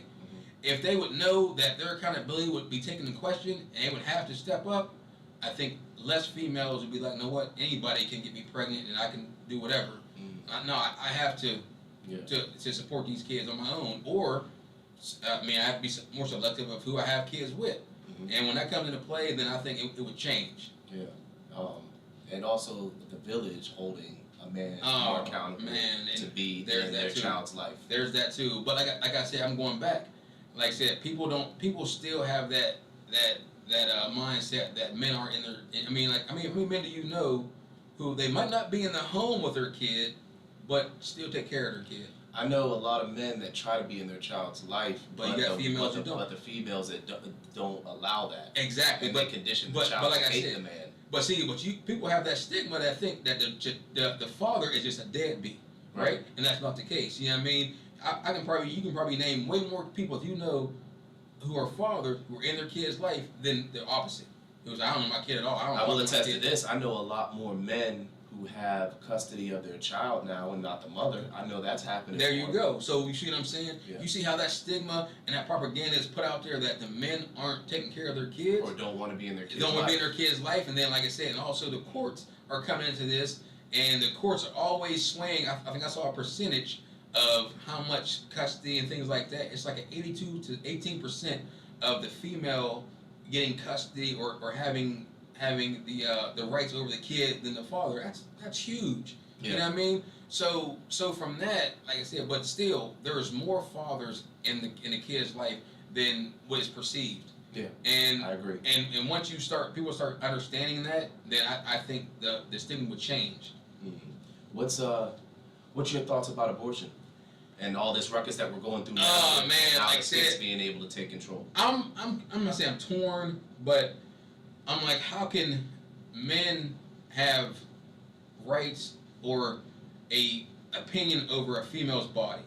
But then again, like I said, I can get into I'm not saying sexist mind state, but sometimes male chauvinist pig. Man, because I think some females don't think with their mind, think with their heart, and think more emotion. So then that's where and a lot of men think with the wrong head. You're right. You're 100% right. But I think more men think with the right head through the wrong head, but it's still with their mind. You know what I mean? Right. So when, like I said, like if a female say, okay, well, this is my body. You're right, it's your body, but I don't believe in that side. But it is your body. So like I said, I'm kind of torn. I don't want to have to take a straight stand. No abortion because whatever reason. I don't care what the reason is, because then you can get into the rape and the incest type thing. Right. But on the flip to that, you got some lousy females who got 10 abortions because they like, you know what I mean? And there's some that sad to say, need to have abortions because they would not make good mothers. You're right. Because, as much as there's a lot of, and I don't mean to sound one-sided about this because, there's two sides to the coin. Yeah. But, I can, just like I said, you said the tide is starting to shift a little bit with like more men trying to be in their child's lives and such. Is. I can also attest to, and please, I hope I don't leave that, but listen, I'm being no filter. I know women who are bad mothers. I know bad mothers. I know a whole bunch of them. You know? Terrible mothers. But like I said, that's where it gets back to where I know I keep saying, okay, well, you have a mother who is probably could be a good mother, but it might not. What's going on there? I got something going on there. No, you're good. Okay. They might not want the kid for a reason. Okay, well, I think adoption should always be the first reason. Yeah. I mean, first outlet. But I said, I never say, okay, well, it's your body. How can I tell you what to do with your body? Right. You know what I mean? Because in a reverse, it's okay. No, how about we castrate men, or not saying castrate, but we give men male birth control. Which I heard that's some way they're trying to come out with some things like that. Yeah. And then okay. But we found in science over time, scientists have proven there's studies that's out there, and you guys, go ahead and Google it, that like birth control for women taken over a course of time, an extended period of time, actually destroys them You know, it destroys their reproductive system as well as their mental.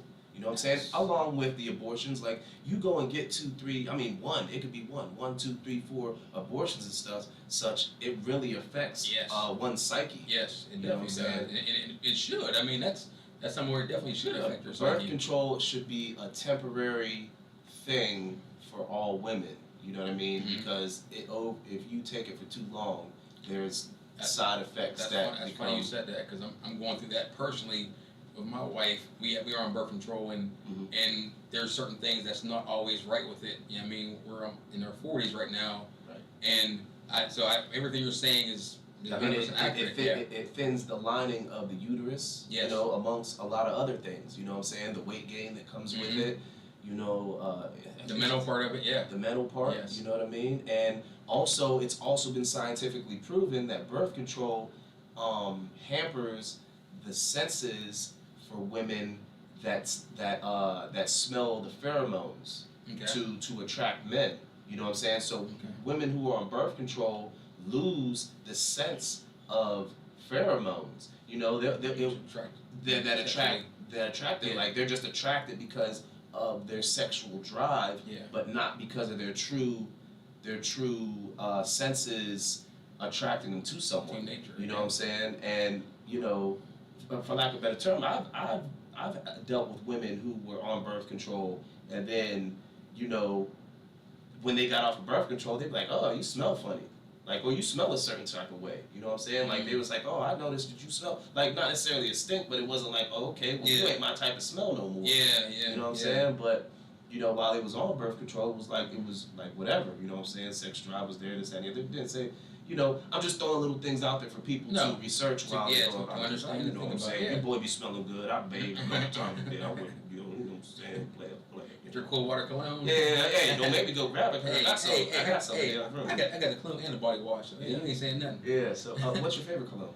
Cool water. Cool water? Yes, yeah, I cool got water. the Johnson's Baby Powder. Hey, cool water, man. Hey. Fresh, dressed like $1,000,000. Wife got that for me for Christmas a few years ago. I still got the whole set. Yeah, man. Hey, man, it was good. The whole set from Kaufman's, huh? From Kaufman's. Well, it's Macy's now, but it was from Kaufman's back then. Yeah, man. So, yeah, I like cool water. I like Givenchy. Sauvage is good. You know what I'm saying? I'm trying to think of the ones I got Obsession. Burberry's good. Burberry, and I had a cool water, had a Juke Night Flight. Listen, I tried a Juke. Oh man, hey, shit, like I don't use it too much, but I still got a little bottle. Hey, but the Juke Night Flight is almost like a cool water. What, the blue one? Yeah, it's called Night Flight. Yeah, Hey, the Juke Night Flight. I had a Juke, but I still rock with that something here and there. But that Calvin Klein, hey man. That juice one, the purple stuff, bro. The purple juice, bro. You have to spray. French whore. You gotta.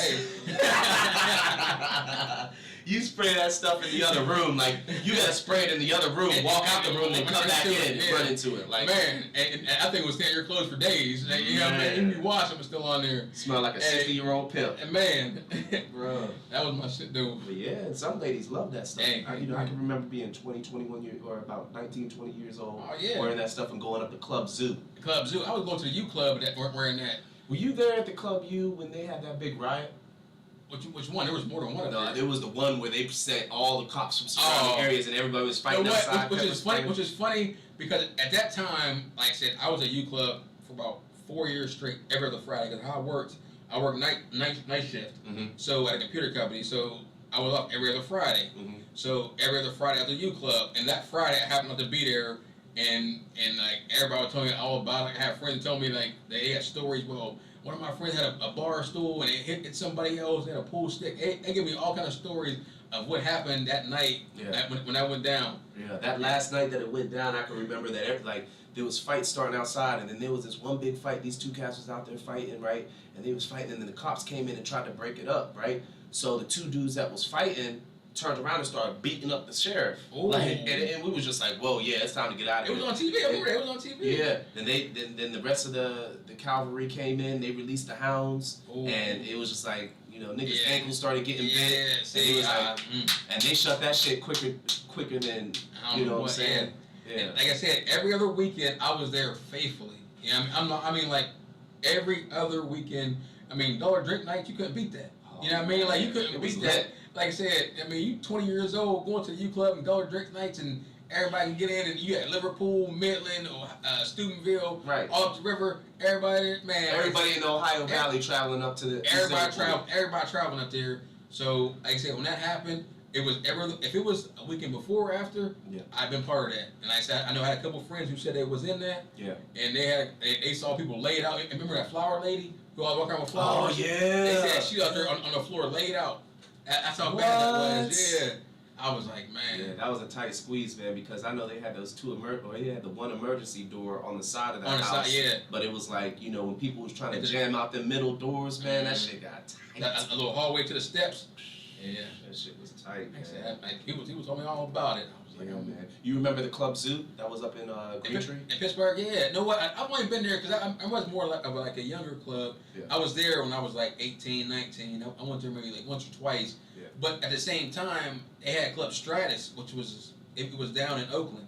Okay, I never went to that one. Oh yeah, like I'm saying, they had Club Zoo, and then they had Stratus, which was almost like a kind of the same thing. Mm-hmm. But I think it had the age group was a little bit bigger. Like I think that was like more of like an 18 to 16 Okay. Club Zoo. Okay. And And I Club Zoo was under 21. Yeah, and Stratus was like I think over 21 too, Okay. but mostly it was 21. It was 18 to 21 club. Okay. So and like I think it might have been a little bigger club than Zoo was. I've been to Zoo one time, but I kept going to Club Stratus because everybody else was going there. And also too, like right down the street was Club Laga, and O was right there too on Forbes Avenue. Oh yeah. So yeah. you know what I'm saying? So like yeah, it shut down now, but yeah. So going to Stratus because you can hit Stratus, you can hit Club Laga, which is on the second floor, or across the street down a couple blocks down, and then I mean everything's over right to the O. Yeah. So yeah, I mean you always want to Take it to the O. man. Hey, get them hot dogs and stuff at night, 2, 3 in the morning. Hey, you know, come on, we in 2022. Man. They call glizzies now. They call glizzies now? Oh, Glizzies. okay. I ain't so hip to that yet, but they call it glizzies. Yeah, man, those were some good times, man. Oh man, those are the best times. I said that's when we always reminisce. Like man, I talked to some younger kids. I was like, man, y'all don't understand how we used to the Before party. social media, I was like, y'all had no idea. man, we was getting it in, and we was getting in and getting out. Getting in, getting out. Or, you know, I can remember one story, and this is going to be a great segue to the next thing. You know, rest in peace to my man Dino Seriano. We would go up to Club Zoo when we was young, and he would take his dog on limo. Oh right? yeah, And bro. bro, Yeah. now if you knew Club Zoo, it was like in that mall, right? It was Yeah. one of the buildings that was in that mall in Greentree. This man, he'd pull up in his doggone in his limo, right? With you know a gang of broads, right? Hop out the thing, you know what I'm saying? He's got his shirt on, button down, whatever, you know what I'm saying? Come out there talking real slick or whatever, and then he would hustle his way all the way. Now, mind you, that line would come all the way out the side and around the building, Yep. right? This man one night, I mean, listen, there had to be about 200 people in line outside the building. He hustled his way all the way up to the front of the line, got in, went to the emergency door, busted it open, right? Kicked the door open and was like, come on, y'all. All 200 people. I mean, the maximum capacity of that place was probably like 300. We had every bit of like 600 in there. More. He opened up that emergency door, bro. People started flooding in, bro. And it was stacked in there. We was in there dancing like this. Shoulder to shoulder. Yeah, shoulder to shoulder, like grabbing girls' asses, like, trying to, you know what I'm saying? Like, bro. trying to grind on something. Yeah. Man, crazy. Good Oh, time. man. So, yeah, we talk about, you know, Steubenville legends and the loves that we've lost over years.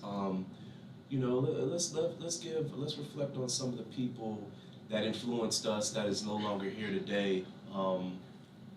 You know what I'm saying? You know, like I said, I started off with, you know, Dino Seriano. Yeah, Dino was one of my good friends. And we'll go even up as most recent, and I like to say this, you know what I'm saying? Rest in peace to Shantae White, aka Tank. He called in the show with Kinetic 9 that I had. So if you guys are, you know, when you get a chance, scroll down through the podcast and put on the one that I had with Kinetic 9. Tank called in and he clowned with us for about 20 minutes on the show. So you know what I mean. You guys want to hear his voice, you know, again, and hear him in high spirits. You know, we had a good time on there with Kinetic 9. Shout out to Kinetic 9. But what's some like I said, I'm always gonna go some family. Like I said, Spike, Marlon Pearson. Yeah, man. He Spike was and Marlon Pearson. man. He was a great dude. Mo, like I said, his brother Mo. That's my cousins. That's my first cousins. Yeah. Like I said, it was great dude. Spike. I mean, we can go back and have so many memories. Spike is probably one of the closest to our circle, like our cipher of things. You know what I'm saying? Spike, man. He was the city's cake daddy. I mean that in the most respectful way. You said that at his funeral. You said that at his wake. You said that. Yeah, I absolutely. I never forget that. Which is 100%. Which is from the heart. Which is true. Yeah, man. You know what I mean? But like I said, he did it out of so much love. You know what I mean? So much love. It wasn't on no like whatever stuff, but he did it out of so much love, and he would do it to anybody. Yeah. Man. Anybody who came in contact with him and you knew how he got down, he would did it to you too. Yeah, that means a lot too that you remember that from me saying sure. that from his I never funeral, forget that, dog. For real, I never forget that. Yeah, man. He meant a lot to me, man. Yeah. He's the first person to show me how to roll a blunt. Oh, and I said, and going back to like we were talking about like growing up like that. Yeah. And he was the one of the first people I knew that was like something dope. Yeah. You know what I mean? So as my family, I'm watching him sell dope. I'm like, all right, you know what I mean? So like he was like, hey, Cornell, you want this for blood? So he had $500 in his pocket. You know what I mean? Back in '95. Yeah. You know what I mean? That's a lot of money. Yeah. And here's $20 here's for this whatever. Yeah. Or hey, go get me some Steve. Hey, I'll buy, and here's $20 for going. Right. You like, man, for okay. Or like, hey, I'm saying we going to the club. I'm buying all drinks all night. Right. And would have been no problem. You know what I mean? And I remember his favorite drink was apple juice, and that's what he called it. You remember what it was? Dog. Hennessy and Grey Goose mixed. Yeah. Apple juice. I was like, it's the nastiest shit in the world. But hey, that was his stuff, and hey, that's what he did though. Yeah, man. Yeah, I can remember the days of sitting at the table with him at the card table. We would all sit there, man, and it would just be like, it'd be all of us kicking it, and we'd all be on the cell phones and such when, you know what I'm saying, the cell phones and social media was just popping out and such, and we'd be on there like watching twerking videos and shit, and we just showing each other like, oh, look at this man, look at this man, you know what I'm saying, and like, we just like, literally, he was the crib that you could go to, and like, really didn't have no plans. You would just sit around and just kick it. Kick it, smoke, just chill, listen to music. Yeah. And just kick it, you know what I mean? Kids like, playing outside. You want something to drink? Hey, I got a bottle of Henny over here. I'm gonna come get a bottle of Henny. Got some goose. Right. I mean, he was at that spot where, I mean, anything you felt needed, comfortable. you felt comfortable doing whatever you need to do. Yeah. You know what I mean? And there was no judging. I mean, he might have some jokes. We all had jokes. But That's it was part of our culture. Exactly. But there was no judging though with it. So yeah. Man, that was a good time. He was definitely one of the people. And I was talking to another friend of mine. Like, I know I'm not old, but I'm not young. But at the same token, I've watched so many people that I graduated with a year older, a couple years older, a couple years younger. That's succumbed to the plights of the city. I'm like, man, like it's just crazy. I mean, from this, even like who live outside the city, I've got news. Oh, well, what's his name lived in Columbus? You hear he passed away. I'm like, man, for real. And like I have people that like say they live all over the place. They passed away from different things. Yeah, like from Sheldon Coleman. Remember him, Sheldon Coleman? Oh, I know he passed away. There's something. Well, this was long ago. It's something like he had got trapped in between two cars at a gas station or something. Oh, see, that's what I'm saying. Like there's like that, like Shelton. I'm trying to think who else like passed away. I remember. You remember Kim. Oh yeah, Kim, Miss Lisa's daughter. Yeah. He used to date in New York. Yeah.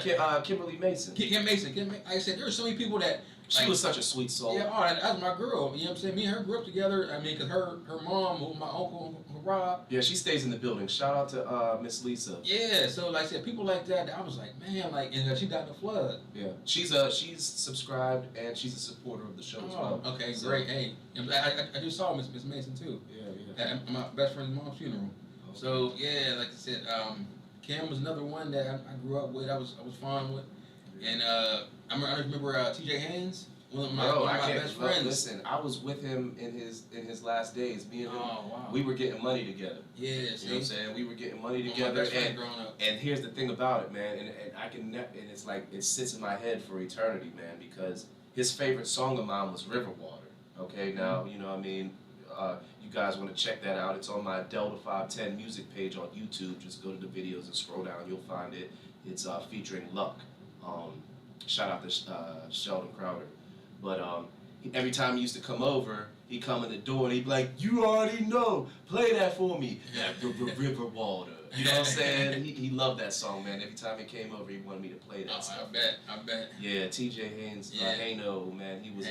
I remember him. So when we was young, when the Nintendo first came out, he had Tyson's Punch out, and like he lived on Wellesley, and I lived over on Wilden. I'd walk all the way over there, and we would play like that's what I'm saying. We was kids, and then growing up, and before we even hit 50, 60 years old, friends passing away. Yeah. And you look like, man, like that's crazy.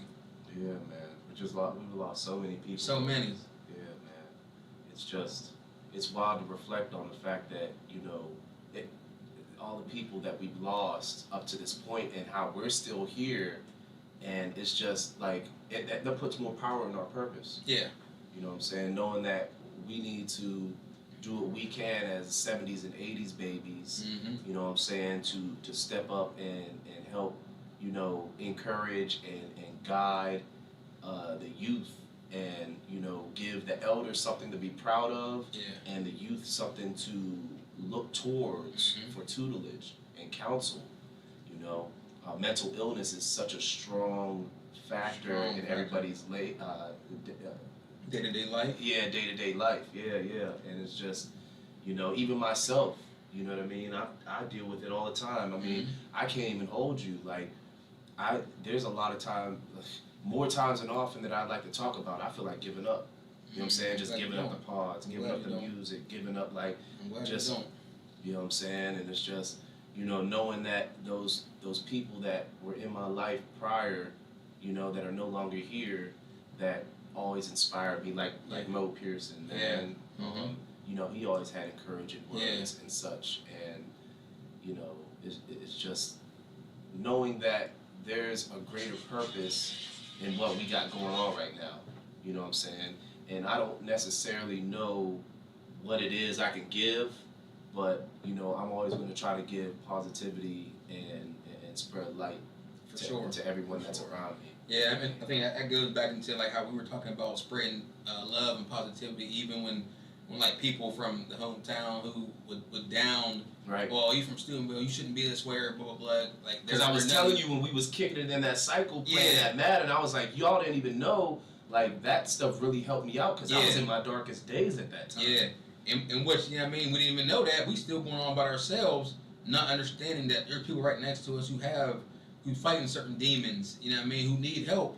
Which, like I said, there are certain people, I know I'm one of them people who I'm always willing to help no matter what. And I feel God knows my heart, and I don't have the most riches, but whatever I do have, I'm willing to give out for somebody to, man, like I just need that little bit. You got it for me. Right. You know what I mean? And I think we have more people like that, and I think people from this area, Steubenville, in the Valley, who do that. Yeah. And people who on the outside who want to down it, well, you from there, you don't want nothing, or you ain't about nothing. I'm like, I don't believe that. I think we're better people, especially from our heart, and wanting to do better for people around us. Right. We're so caught up in the day-to-day grind of like trying to make the next dollar that we tend to overlook to give people what's most important and priceless, you know what I'm saying, and that's love and positivity and spreading light. Of course, we need to make money because money makes the world go round, but it's just like, we got to try to be the best versions of ourselves when we step out of the door every day. For sure. And there's also an acceptance that we have to, grasp that like everybody ain't wrapped too tight, and there's some people that we just can't help. Yeah. You know what I mean? Right. But that doesn't mean that we're supposed to just give up on everyone after the first chance. No. You know what I'm saying? And I feel everybody deserves a second chance, maybe even a third chance, even a fourth. But it also depends on the circumstance. Right. But like you said, when somebody, you might think they deserve a second chance. No, they definitely do. They definitely need to give that hand out to them and just let them know, okay, you know what? This is what somebody's here for you. Because once you know you have somebody who didn't give up on you, you might want to do better for yourself. Right. But when you think everybody gave up on you, you're not going to fight for yourself. Right. And that's definitely big. Right. And I mean that's definitely a part of like helping you love yourself. Yeah. I mean, you gotta love yourself in order to be able to love people. But if you're not receiving love, man, it makes it harder to love yourself. Yes, it is. You know what I mean? And hard to give it out too. Yeah, and it's hard to give it out, man. It's hard to give it out, man. Where you want to go with this conversation, man? I would like to go back to, like I said, where Steubenville is as a whole, Mm-hmm. and where I think we can go. Mm-hmm. Because I'm really like my brother. We always talk about winning the lottery and what you would do with. Because the last lottery was like over $1 billion. Right. And we was talking, what would you do if you had $1 billion? Well, I mean, after taxes, like 300-400 million.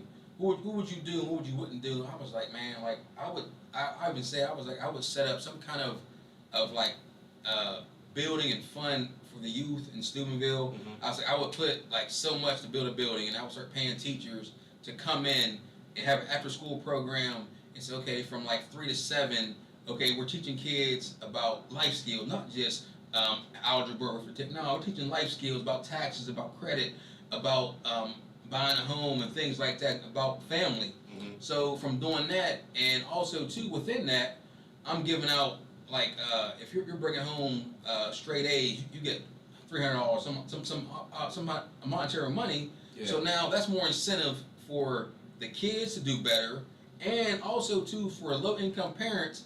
If their kids just come home with $500, I'm not saying you should take your kids' money, but okay, if your rent is due and your kid is getting straight A's and you got $500, your rent is $300, then what? That's gonna help for your rent that month. And so now that's going to invest in that parent into their kid getting straight A's. Yeah. You know what I mean? Which indirectly and directly down the road, now their kid is better education-wise and as a person. And now you're building a family, because now those parents are more in their kids' life directly, because, I mean, even though it might sound artificial and it's monetarily, but it's still going to be, I'm in my kid's life more than I was before. And Right. Nothing says thank you more than cold hard cash. You know, and like what? pizza cards and pizza parties is all good and such, but it's like you said, but this is, you need to make sure that it's fair across the board. When it comes to things like, hey, whether you're coming from a financially stable family or you're coming from the trenches, you don't discredit any one of those demographics, and it's like everybody eats. Where if you're in a public school system, whether it's coming out of the taxpayers' money or what have you, every single person, no matter how much your parents make, you get a free lunch. You're right. You know what I'm saying? That's what I'm saying. But also too, I think it would focus more, because if I'm a doctor's kids, I wouldn't really want or need to go down there. So I think it would focus more, because of the kids who need the help are going to be the kids whose parents are less financial. So it's going to be for everybody, but I think it would focus on them because they would need it more. Yeah. And then when you have that, now you're teaching these kids from a young age about so many life skills that schools don't teach. Yeah. And what are some of those things? What's something that they... About credit. You know what I mean? And how big credit is. I haven't seen one school teach about credit. I haven't seen one school teach about taxes, teach about financial literacy. You know what I mean? Things like that. Once you do that, I think, like I said, and you have the parents invested more in their kids, now everybody all the way around is going to benefit. Not just the kids getting a couple $100 here. Parents now being more involved in their kids mentally, physically, because now they're going to see their mental aspect, their mental state, and you know what I'm saying, they're going to see them physically. They're going to see them way more than, okay, well, you're going off to school and I don't see you later, whatever. No, I need to see you. How's your homework? What you got to do for school? Right. And so now they're being more invested. And like I said, for me, if I had that money, I might lose at first.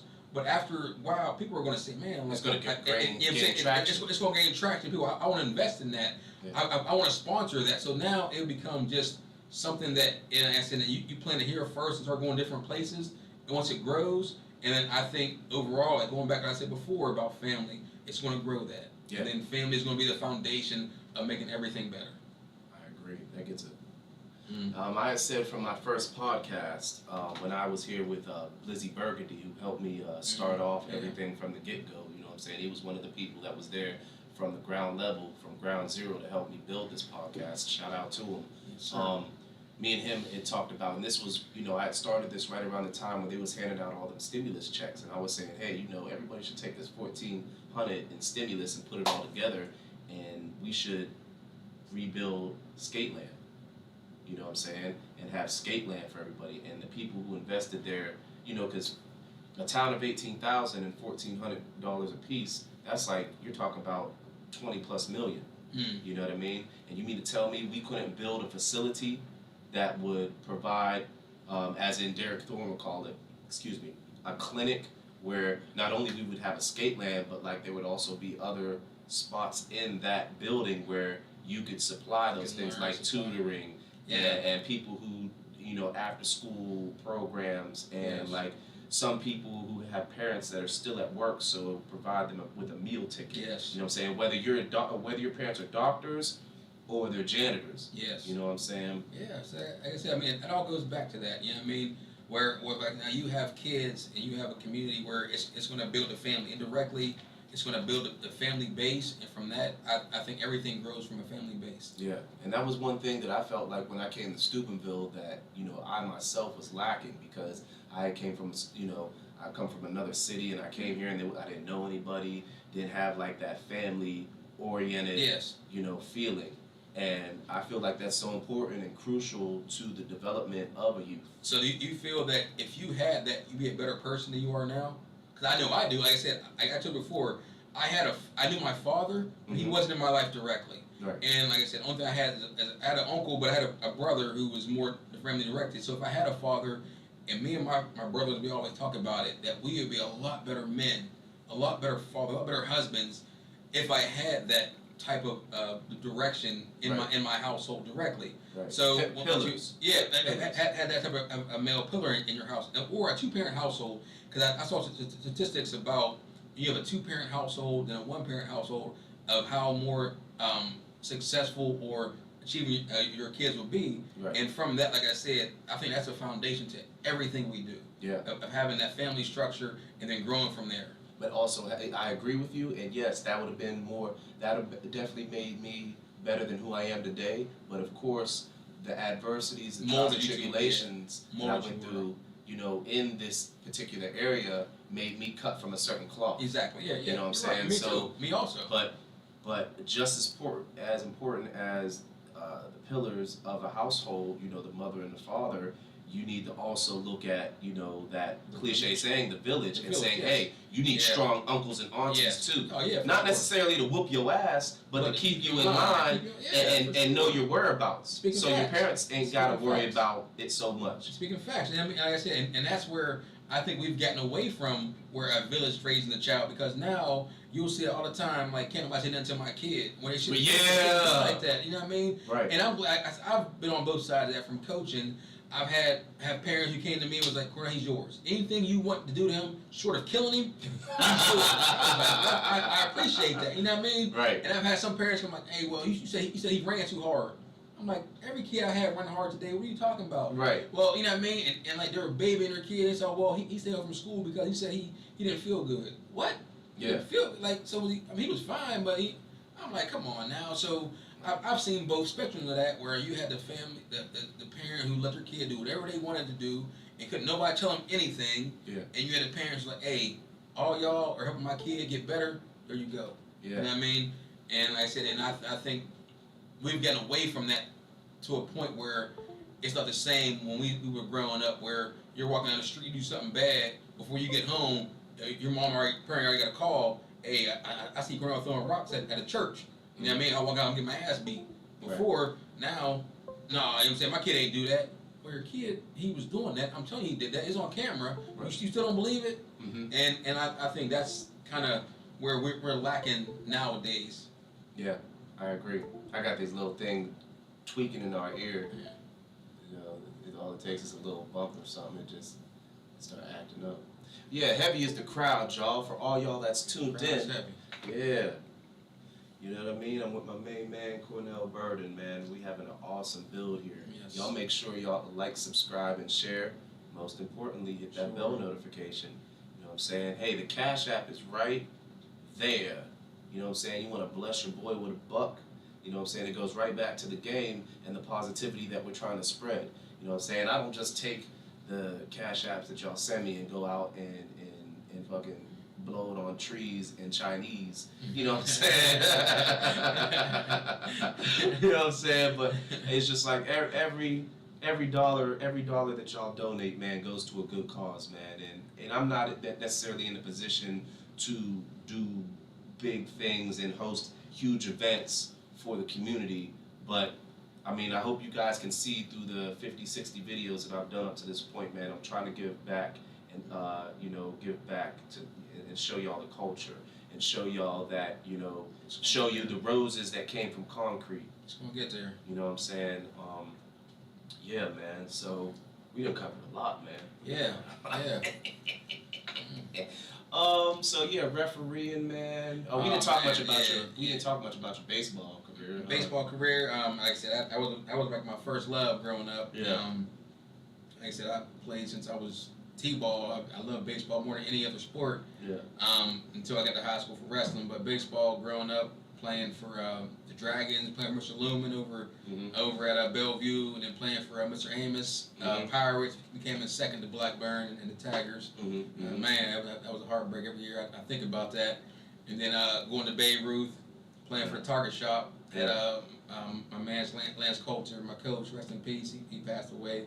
He's one of my favorite coaches because another one, which is crazy, like I said earlier on the first podcast, he was one of my first coaches that cussed.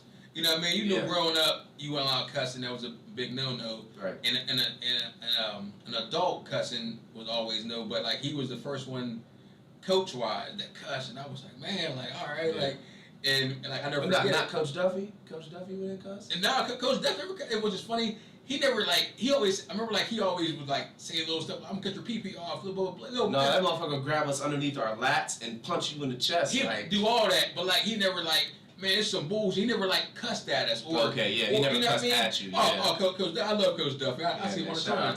Yeah, I love Coach Duff. But I mean, I'm talking about a coach who was like, "Hey, man, this is bullshit. We're gonna do this. We're gonna win." I'm like, "Damn, all right." Like, yeah, get you hyped. Fired up. Oh, had you hyped. So like, I'll never forget. We was playing the championship game, and he like, "Man, this is y'all game. This is our." I'm like. What? Like, he cussing like this? Like, where are parents at? But I got me hyped up, and I was the first coach. Like I said, Coach Mr. Gillison was the first teacher I heard cuss. Yeah. Lance Coulter was the first coach I heard cuss. I'm not saying that's a big thing, but that was just out of the norm for me, and it relaxed me more to like, okay, now I can breathe because it's not all, you know what I mean? These are look tight. Yeah, these are normal guys, obviously. You know what I mean? They get it. So from that, like saying baseball was a great sport, and like I said, from playing Legion ball and going to high school, and I had some bad time in high school because I thought there was some politics that happened. Like I said, I thought I was pretty good. I played like all the way up in Legion. Like my sophomore year, I was on varsity. I didn't play a lick. You know what I mean? I thought I was pretty good. So I was like, you know what? I'm a sophomore. I guess I got to take that type of thing. My junior year, okay, now I think it's my time. I already started football, so I'm going to start baseball. So in baseball, and there was a couple guys who I know I was better than, I didn't play. Right. I'm like, man, this is some BS. Yeah. So this is high school. High school ends. I go to play Legion ball. Legion ball is like an all-star team now. Yeah. So I try out for a Legion ball. I make the Legion ball team.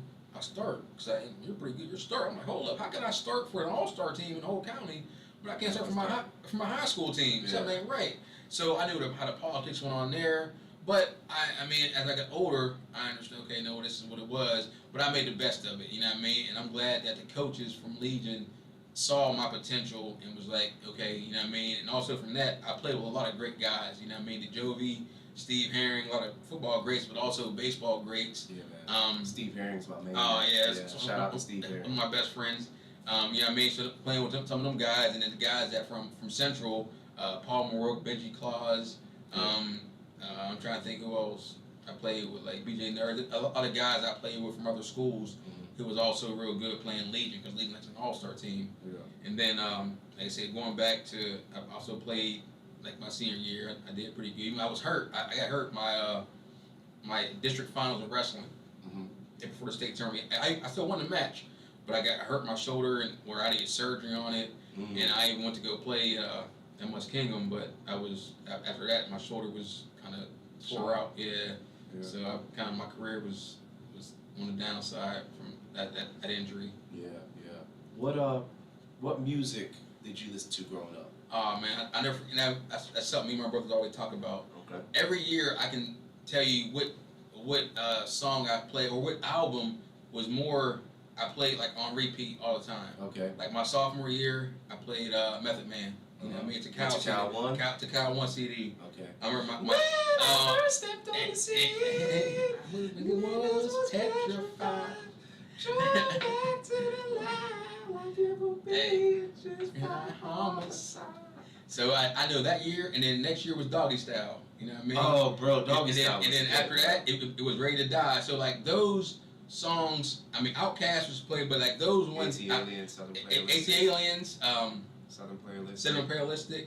So those ones is I knew like I put on repeat. I mean, we had cassettes back then. Yeah, You know what I'm saying? And DVD and CDs. Yeah. So I played them on repeat, and those are the ones that I remember like vividly. Like I said, I'm going to a football game. We're on the road. Mhm. I took my little Walkman on, put them on my ears, Got you hyped. and I played the whole CD all the way up. Yeah. Or for wrestling, that's my hype CD. You know what I mean? I'm gonna get ready for a match. I'm gonna go kill somebody. So I put that on. About to You know go what I mean? catch a body. Hey, you know what I mean? I'm gonna go pick somebody up real quick. So like that was my whole thing, and I remember like every year. That's kind of how, you know what I mean, growing up, like I said, Nas, and then like as I started getting older, Oh, man. like I said, Nas was all through like my high school, Illmatic, all through my high school career, I played that, and then as I got older and I started getting out into the streets or whatever in college, like DMX and Jay-Z became hot, you know what I mean? So Yeah. then that's all I played was their CD. Rest in peace to DMX. Man, rest in peace. And that's all I played. I had her CD on repeat, and I was like, this is all I want. Yeah. And then right when that started happening, that's when the music game started changing when you get MP3s. So Yeah. now you didn't really need that CD. You can put it all on a little MP3 player. Right. So now I had different artists all the time now on repeat. So like besides the hip hop, because hip hop was heavy in your spins and your jukebox. Yeah. What's something that was outside of that hip hop genre that had you? R&B wise, like I said, Mary J was always something that that kept me mellow. What you gonna do with And another one, Aaron Hall. You know what I mean? Hey, like I said, as I was young, hey, I had that on repeat. I had that single, and my sister always like, why you always playing that song? I was like, I don't know why I love this song, but this is, hey, had me in that zone. You know what I mean? At that time, I'm trying to talk to a girl, not really know how to really talk to her, or to be sweet. So yeah, like playing Aaron I can't Hall. believe you didn't mention Tupac. See, you know what? I like Tupac, but he wasn't one that like was just so. This is what I listen to. I listen to him. Don't get me wrong. Yeah. But he wasn't that. You know what I mean? Everybody have a certain people. They'll always say Tupac and Biggie. Yeah. But like I said, he was more West Coast, and at that time, I'm not saying I didn't listen to West Coast, but Mac 10, Ice Cube. I mean Ice Cube, Mac 10, DOC, Drake. I listen to all of them. Yeah. But the ones who Warren G. Warren G. Snoop. I mean, but Snoop, you already all named of what you named Snoop. I named Snoop, Warren G. All of them. I listened to them. Don't be wrong, but Spice One. I didn't say Spice One like that. Spice One. I listened to I'm trying to think of all the ones E40? I did. E40. Like I said, I did.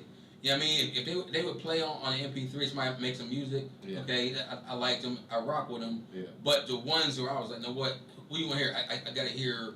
You know what I mean? Nah, You didn't mention no H.A.L.N. Busta Rhymes, like Busta Rhymes. Man, oh man, Bus got me protecting. Oh man, Bus had me hyped.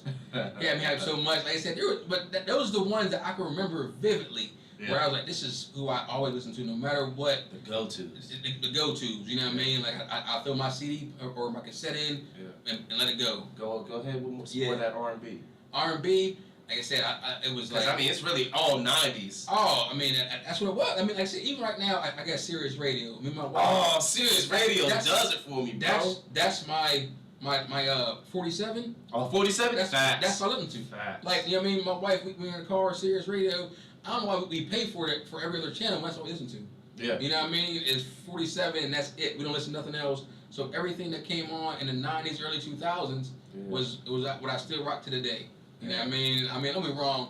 I'm hip because, like I said, when I was coaching, like all the kids play all the new stuff, and I was like, I hear it. It's okay. Yeah, the beats be bumping. But yeah, the beats is okay. I mean, I can rock with it. But dying, what I go back to. Yeah. So, you know what I mean? I get back in my car, 47 go on, boom, something from 95 come on, you know what I mean? Like Quad City DJs, something like that, my booze, something like that come on, and that's what I'm rocking to. Oh, daddy, don't let me see the Tootsie Roll. And it's just amazing how like music has evolved so much to present day, and like you know, it's everything's full circle. It's like there was a point in time in music where people was getting criticized for using too much of a song that had just come out a few years prior. Yeah. You know, used to hate on like the Puff Daddies and such, and you know things of that nature. Yeah. But it's like now it's like they are taking the whole doggone song and just pitching it up and then making a whole new drill song. Like I said, I just saw that they took what's his name took Sting. Mm-hmm. I guess P Diddy took one of his songs, and so did I've been missing you. Juice WRLD. Yeah, and Juice WRLD, he was like, man, these guys are still paying me to this day. He said I got 100% of Puffy's royalties on that song, and Juice WRLD, Lucid Dreams. Yeah. He said I got 85% of his songs. I was like, damn, like God, they. But they said that's what they're doing. They're sampling all these old songs. It's killing them now. Right. But it was like, man, we gotta pay all these older dudes all this stuff. I'm like, man, like I get it, but you know what I mean. What's the so here's a pop quiz. Just throw it out there right there. What was the biggest one-hit wonder hit in your lifetime that you can remember? Biggest one-hit wonder. One-hit wonder. One-hit wonder hit. Oh, that's a good question. I'm trying to think of one-hit wonder. Cause I got two of them. As in like R&B, rap, or what? Whatever, man. This might seem funny, but like, remember Snow? Informer? I don't know why. Like, I was one. I like this, but you know what I mean. I thought it was like okay. Yeah. And I was one. See, man, that's a good question. I'm trying to think. Sir Mix-a-Lot? No, he had a couple of. He had what? He had. Then he have.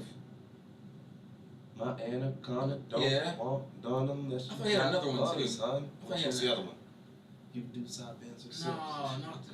Oh, I thought he had two of them. That He might have had another one, but I can't remember. But still, yeah, it was basically then, one wonder. Everybody in the club getting tipsy. Oh, Jaquan. Yeah, Jaquan. And then, you know, you can say what you want, but I guess he had two. Chingy.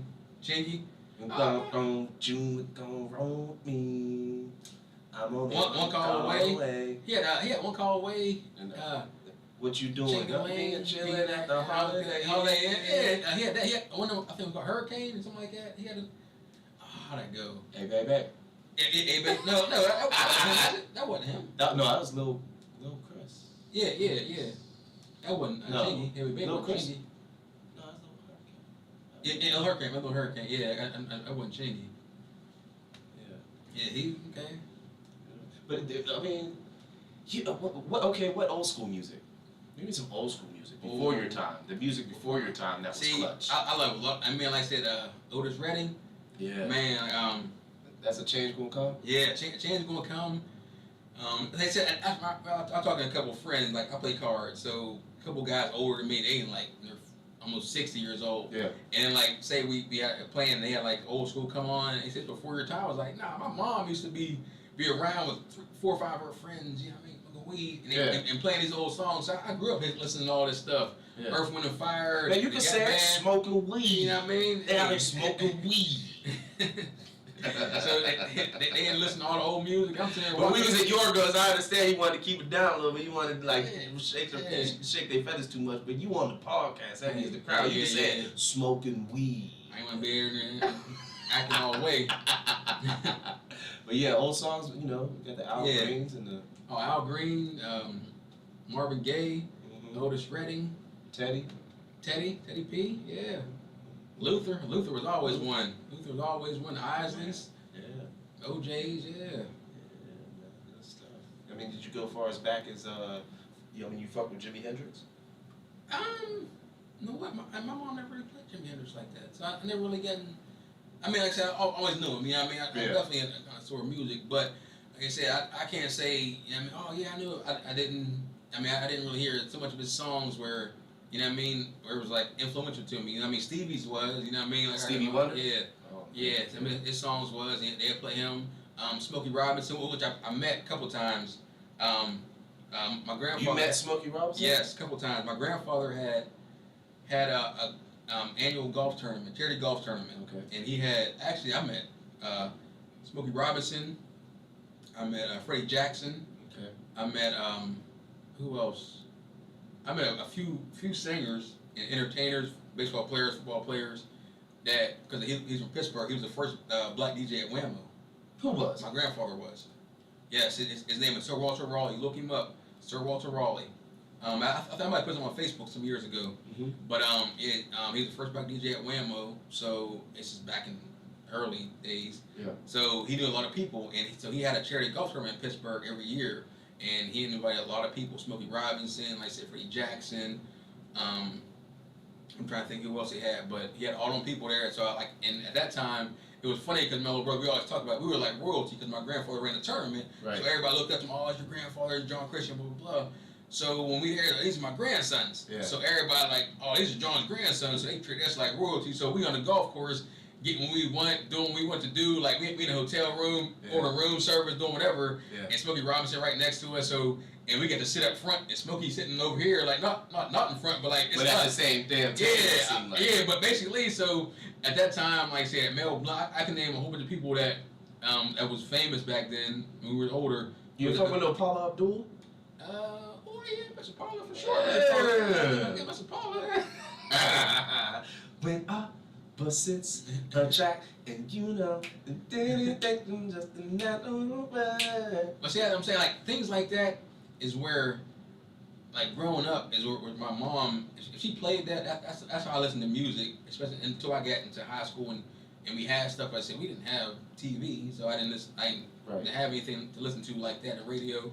But you had Whammo and AM 950. Yep, that's all I had. So, but like I said, we didn't have a car, and when I was in the car, it wasn't but from here to there. It wasn't. We didn't have a lot. Yeah, you know what I'm saying. We didn't. As I said, we didn't have a lot to say. From humble beginnings. Man, humble beginnings. Humble beginnings. Like don't get it from the mud. Yeah. We did. Came from the the mud. So yeah, I mean, I'm glad that I can have my kids Have to go through the same situation. You know what I mean, they ain't really got to say that because they kind of get what they want for the most part. I work hard every day to give them what they want. Yeah, man, absolutely, man, and I see that and I respect that, and that in part why I got you on this show, because you one of those stand-up characters that I've met in my life that, you know what I'm saying, played a great influence in, you know, just everything, man. You know, you didn't, you know, you weren't always directly in the cipher we had going on, man, but you know what I'm saying, your name rang bells, you know what I'm saying, regardless, whether it had been through athletics or just being a solid individual. You know what I'm saying? Like I said, primarily because we come from the trenches in the same area, and you didn't fall victim to, you know what I'm saying, the evil ways of the world. You know what I'm saying? We all ran through the wood chips of the devil's playground. For sure. You know what I'm saying? And we got some splinters. Oh, you did? A lot. But, you know, we come out. It carved us, though. You know what I mean? It made me are today. You know what I mean? And like I said, it's a testament to you. Like I said, growing up, I mean, we always been cool. You know what I mean? Wasn't never no animosity towards us, because you've always been a cool cat since the time I met you in middle school. And up until this day, you know what I mean? Every time we see each other, there's always love. Yeah, man. I see you out there playing chess at the park and such. That's my game. That's my game. Yeah, man. One of these days, I gotta catch up with you and get it in. Yeah, you know of course. It's a great game. I love playing that. Like anything that I love doing, I'm gonna try to do it. Yeah. So yeah. That's what's up, man. Hey, you know, I think we done took a couple hours out to, you know what I'm saying, talk to the people, man. And next time around, maybe we'll get ourselves in line with some cliff notes and attack some more direct subjects. You know what I'm saying? But last subject before we find a way to wrap this up. Did you get your shots? You get your jabs? Yes, I did get my. What's your thoughts about all that? Did you get Moderna boosters? No, I didn't get the booster. And the president got COVID after he didn't twice. Got, he didn't get it twice. See, what's your thoughts, man? My whole thing was with COVID. I mean, like I said, I think some of it. Hey, you gotta watch what you say now, because they'll shut us down. Yeah, I'm not saying it's a conspiracy, but like I did. They'll let us say weed, but they won't let us say the vid. Oh, okay. So I did get both my shots. I mean, I got the Moderna shot, so I got the first one. I got the first booster. Okay. I didn't get the second one because I was like, after a while, and then I started seeing the hype start dying down, And it's all, you know what I mean? Before, it was like almost like it was the worst thing in the world. And Right. you had It was to like get the Black Plague. Yeah, so I'm like, oh, maybe I should get it. 'Cause at first, my wife, we go back and forth about should I get it, should I not get it, and I didn't get it right away. And then I was like, you know what? Now, before you go on, because I want you to go on Yeah. about that. Was that a requirement to be a referee or be involved with the kids in the No. sports? No, it was not a requirement. Okay. Not a requirement. I did it more for myself and more for my family. I said, you know what? Because also too, I got COVID. Did you? I got it too. I got COVID, but from that, me and my wife both got it. I didn't have any symptoms. I didn't get sick. I remember, I never forget the situation. I'm not gonna get into his little personal situation why Right. my wife was at the hospital for it. So when she got diagnosed with it or whatever, she said, okay, well, I'm like, whoa, so she got COVID? I'm like, how'd that happen? Right. So then I go get tested for it, and they said, well, you came back positive too. I'm like, oh man. So I'm waiting, like, okay. And this is after you had the shot? No, this is before I had the shot. Okay. So I'm like, oh snap, I'm getting ready to get sick. Like, what's going to happen? So I'm waiting. A day go by, nothing happened. 2-3 days, I'm like, something got to happen pretty soon. Right. So 7 days, I'm like, hey, and my wife lost taste and smell. So I'm like, okay. So obviously COVID is real because she didn't lose that. Right. But from what I'm looking at, I mean, I do research on it and stuff like that. I look, and the death rate and stuff like that of what happened. I'm like, okay, well, she had lost that taste and smell. Nothing really, no fever, nothing like that. So she was fine. So I said, you know what? Let's just go get our shots, and we'll play it by ear like that. So we both get. I got my shot first, both of mine. She waited for a certain period of time, and she got hers. So then after that, I'm like, it's okay. When now the booster came, I'm like, the second booster. I'm like, man, like I'm looking at all this research. If you get it, it's like a 1% chance you'll die. I'm like, I'll take the Less than one. Yeah. that's one. I'm like, okay, that's nothing. And then I'm like, okay, from the symptoms, I'm like, oh, I didn't get sick last time. Now I got a shot. I'm not about to get the second booster, and it's gonna be what it's gonna be. If I get sick, it's like the flu. I'm just gonna have to just wait it out. You know what I mean? I got insurance, so we're gonna do this. And then what? And I debated on getting my kids tested, Vaccinated. Now they got the Pfizer out there for the youth now. Yeah, and I was like, you know what? I'm not gonna do that. Like, I was like, that's a good decision. and so I was like, no, I'll risk my life. Because I got 3 insurance policies on my life, and I can get into that about insurance policies. Yeah. I got 3 on my life, so if something happened to me, my kids and my wife taken care of, probably for the rest of their life. That's how big my 3 policies are. Right. So I'm like, you know what? I'll risk that because I don't think it's as big as a pandemic as they're trying to make it out to be. Yeah. I And think then- it was just more of a control thing. Exactly. You know what I mean? Because of how they control And a money stuff, maker. was it? You know what I mean? And I was like, so I'm not gonna fall into it. I kind of leaned into it, but I'm not gonna fall all the way into that and start getting all the shots and doing all these precautions. So I basically stepped back and said, you know what? I got these 2 shots. I'm gonna live my life. If it happens to me and I die, then that's God calling me home. But past that, I'm not about to get my kids vaccinated. And I don't know what's gonna be in that because we still don't know. and we still don't know. You know what I mean? Even though, like, I'm not gonna be the type naive who people are like, oh well, you don't know what's in it. You know, they can be poisoned. I'm like, well, if the government's trying to poison us, they can poison a way easier way. You know what I mean? We eat McDonald's. I mean, they do already, but it's just in different facets, in little ways. Okay, but I'm saying, people are like, hey, this is gonna kill you. This is gonna do this. I'm like, okay, we drink alcohol every day. So if we're gonna die, like, you understand that? If we're gonna poison us, they want to kill us. Here, McDonald's food and chicken McNuggets, they can put in that burger. We eat McDonald's burgers every day, or Burger King or whatever. They want to poison us or put in our water supply if they want to do that. That's not what it was about. I didn't think it was. So I thought it was more of a control type thing. So that's why I said, no, I'm going to get it for this point, but I'm not about to keep going forward with it. And I'm not going to subject my kids to it when I don't think they are even more susceptible to have it. So I left it at that. Yeah. That's what's up. Well, how do you feel about it? I didn't get no shots. None of my family got the shots. You know, and I ain't about that. You know what I'm saying? I caught it. I think I would say I caught it twice. The first time I caught it, it was like, it wasn't like maybe a little sluggish. But the second time I caught it, bro, they shipped it to me from China in a hoodie that I bought. I'm dead ass because my homeboy Ill Will, shout out to Ill Will, he caught it at the same time as me, and we had both traced it back to I bought an American hoodie for my birthday at the beginning of this year. And you know, they shipped the shit from China or whatever, but it's a dope ass American hoodie. Yeah. I opened it up, and that night we both got sick. Like, and I was. He had one too, or you get it from you? You mean? No, he got it from me because I showed him the hoodie. Like I went over his crib.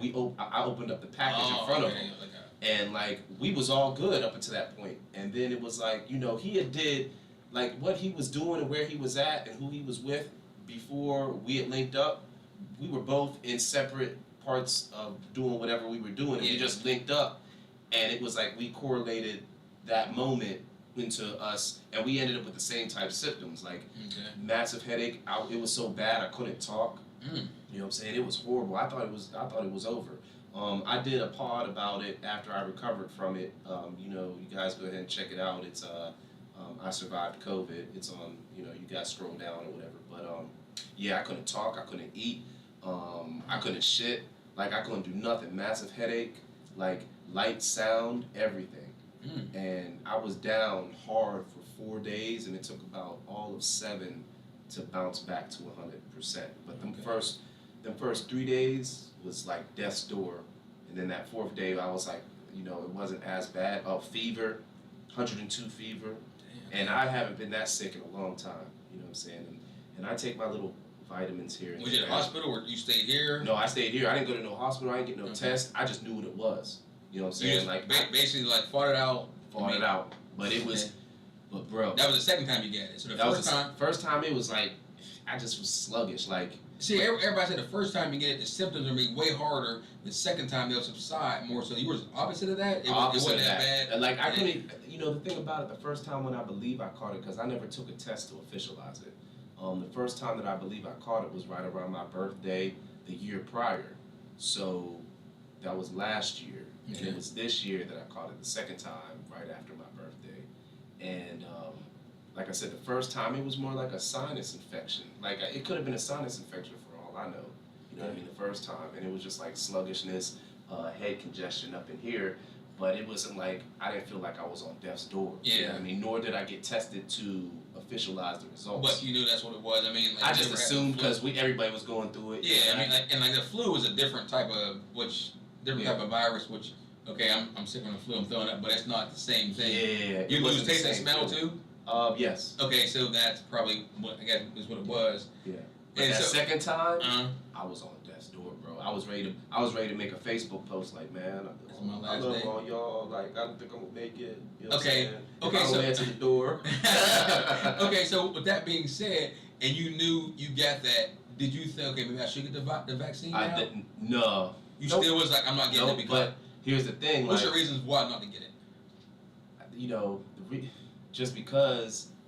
Do you think it's conspiracy? I hate to be a part of anything in its trial. I hate to be a part of any medicine that's in its trial state.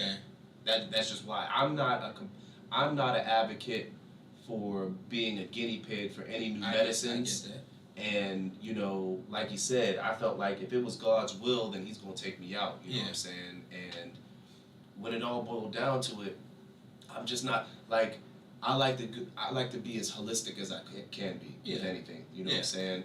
I take my vitamins, I drink my smoothies when I can, you know what I'm saying? I try to eat as best as I can, you know what I'm saying? But given where we're at and where we're from and what's available, you know what I'm saying, we can't just go out and eat Chipotle every day. No. And those are some of the things like we're missing. Like, how come we ain't got a Chipotle around here? How come we ain't got a Sonic around here? How come we ain't got a Skate Man, you know what I'm saying? Chick-fil-A and all that stuff. But you know what I'm saying? We got Bruno's. We got three pizza places. You know what I'm saying? And McDonald's, Burger King, and Taco Bell. Always. Yeah. Right. So, I'm just a component of, I'm from the old.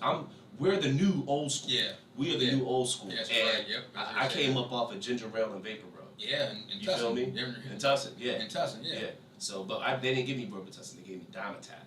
You know what I'm saying? So that shit was real, and you gonna munch on some toast or some crackers. Cod liver Oreo. Hey, I had some of that. Hey, yeah. Okay, so like I said, you feel okay because it's a new thing that I'm not going to be a guinea pig from that. For medicine. For medicine. Like I said, and I felt the same way to a point. And then once I start seeing people research, it was like, you know what? I know it's early out in the early trials, but it's not something that we haven't tested. And when I saw certain medical fields and people talk about it who I actually are from Steubenville. She's a doctor down in Houston, Texas now. Once I saw her talk about it, that made me more say, you know what, maybe I should. You know what I mean? Right. And then when they were like, you know what, the more people that do have it, we can get back to being normal. Because at the time, it was like, man, But then I felt like that was pressure. That's when I really was like, no. Yeah. And it was like, oh, you know, and then I seen it in the bigger cities like New York. They're like, oh, we're closing everything down, and you can't come in unless you can't work out unless you got the vaccine. Excuse me, you can't work out unless you got the vaccine. You can't, you know, the big thing behind Kyrie Irving and not being able to play because he wouldn't take the vaccine. And you know, when I started seeing that and how, you know, societies were starting to limit. Yeah, was applying the pressure, then it made me more apprehensive. Even more susceptible to like, hold up, man. Like, why is it like skeptical? To like, why are y'all trying to pressure like this hard? Yeah. You know what? I saw that too. When we've witnessed and read through history, Black Plagues, and you know, we lived through chicken pox and shit. You know what I'm saying? And monos and all that. I'm like, nah, bro. Like, you know, only the strong and ignorant survive. Yeah. You know what I'm saying? So let's just natural selection take its course. You know what I'm saying? But I saw it, and no, because that was a big thing. It was like if you're older and you're more susceptible to certain things, this is when it's going to hurt you. I'm like, okay, well, I'm 42. That's not really. At the time I was 40, I was like, okay. That's not really. I'm not in that category. I'm not older. I'm not no pre-existing illness, so it really shouldn't affect me. And like I said, I didn't get mine until was it last year? It was last year when I finally got it. Is when it was still like I would say a hot topic or whatever. We're still getting pushed, and then a year later, I haven't heard somebody say COVID in news at all. Right. So, and that's the reason why I didn't get my kids done. You know what I mean? I was like, you know what? Let me do and see how it goes. Because like I said, if something happened to me, I died 5 minutes from now, my kids will be fine. So let me see how it's going to go, and then after I said, you know what? They don't need it. If I thought that it was going to be something, I think I need to get my kids vaccinated for the future. Because I'm looking out for their future at all times. I was like, no, what it's not. And I had that same type of mindset. You know what? Or why are they pushing that? It's hard. But like I said, it was one of them things where I had to make a decision. No, I dealt with sinus issues throughout my whole life. You know what I'm saying? So it's like every year I might catch a little bug or something, this, that, and the third. Yeah. But you know, and I've had to deal with it alone for the most part. You know what I'm saying? Yeah. But you know, in the great words of Jerry T. Sowell. There's a demented part of me that's just like, I enjoy pain. It lets me know I'm still breathing. You know what I'm saying? Yeah. So I've made it through a lot, and I'm like, I'm not gonna let some little piece of ass vid take me out like that. And if it does, that was God's plan. It's meant to be. You know what I'm saying? You can take preventative measures with shit, but I'm not gonna let the government dictate what I put in my body. Yeah. You know what I'm saying? I'm gonna do my due diligence, and what I feel is appropriate for me and minds around me, then I'm gonna, you know, adjust accordingly. I feel that, like I said, but when people would tell me that, I was like, well, so are we saying that the government is trying to kill us? If they would say yes, then I'd be like, well, we don't know the long-term effects of it. Yeah. You know what I'm saying? And we've known through history, there have been things that they've given us over the long term that was detrimental to our well-being over time. Yes. And you know, and you know, you read those stories of history about the Tuskegee Airmen, you know what I'm saying, spreading the syphilis, them killing Black Wall Street. Killing Black Wall Street, you know what I'm saying, like giving smallpox to the Indians on Oregon Trail. So it's I definitely, you know what I'm saying, I don't trust the government. I get that part. Yeah, and it's like, you know, and it's more than just. I mean, it however you look at it, it's always going to be a black against white in a sense. Yeah, right? You're right.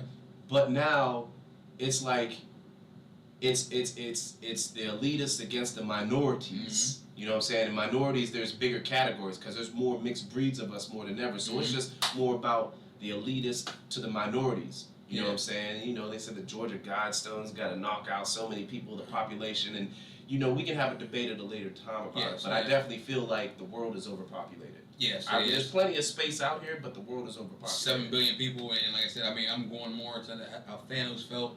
I can understand how he felt. You know what I mean? He was like, people talk about that stuff, but Thanos he was on something to a certain point.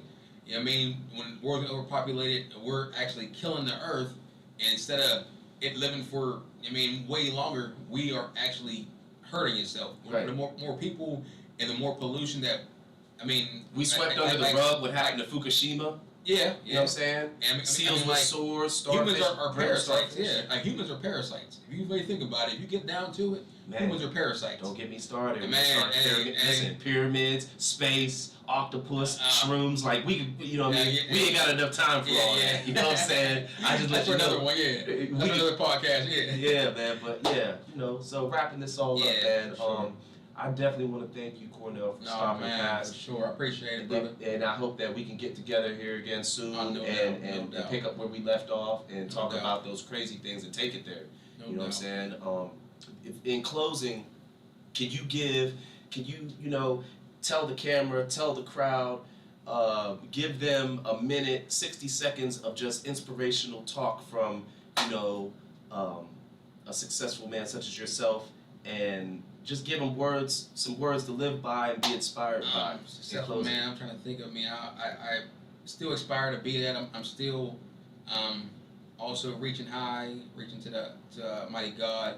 Always looking high, looking to always better yourself no matter what. Bringing people up behind you, bringing them up, bringing your family up. It's going to start with that. Like I said, always helping the next man, no matter how you look at it, no matter what situation you're in. And always look on the bright side. I know I tell my kids every day, I never have a bad day. Some days are just better than others. So always look at on a positive side. Always be optimistic, no matter what situation it is, because somebody's always worse. So always think positive.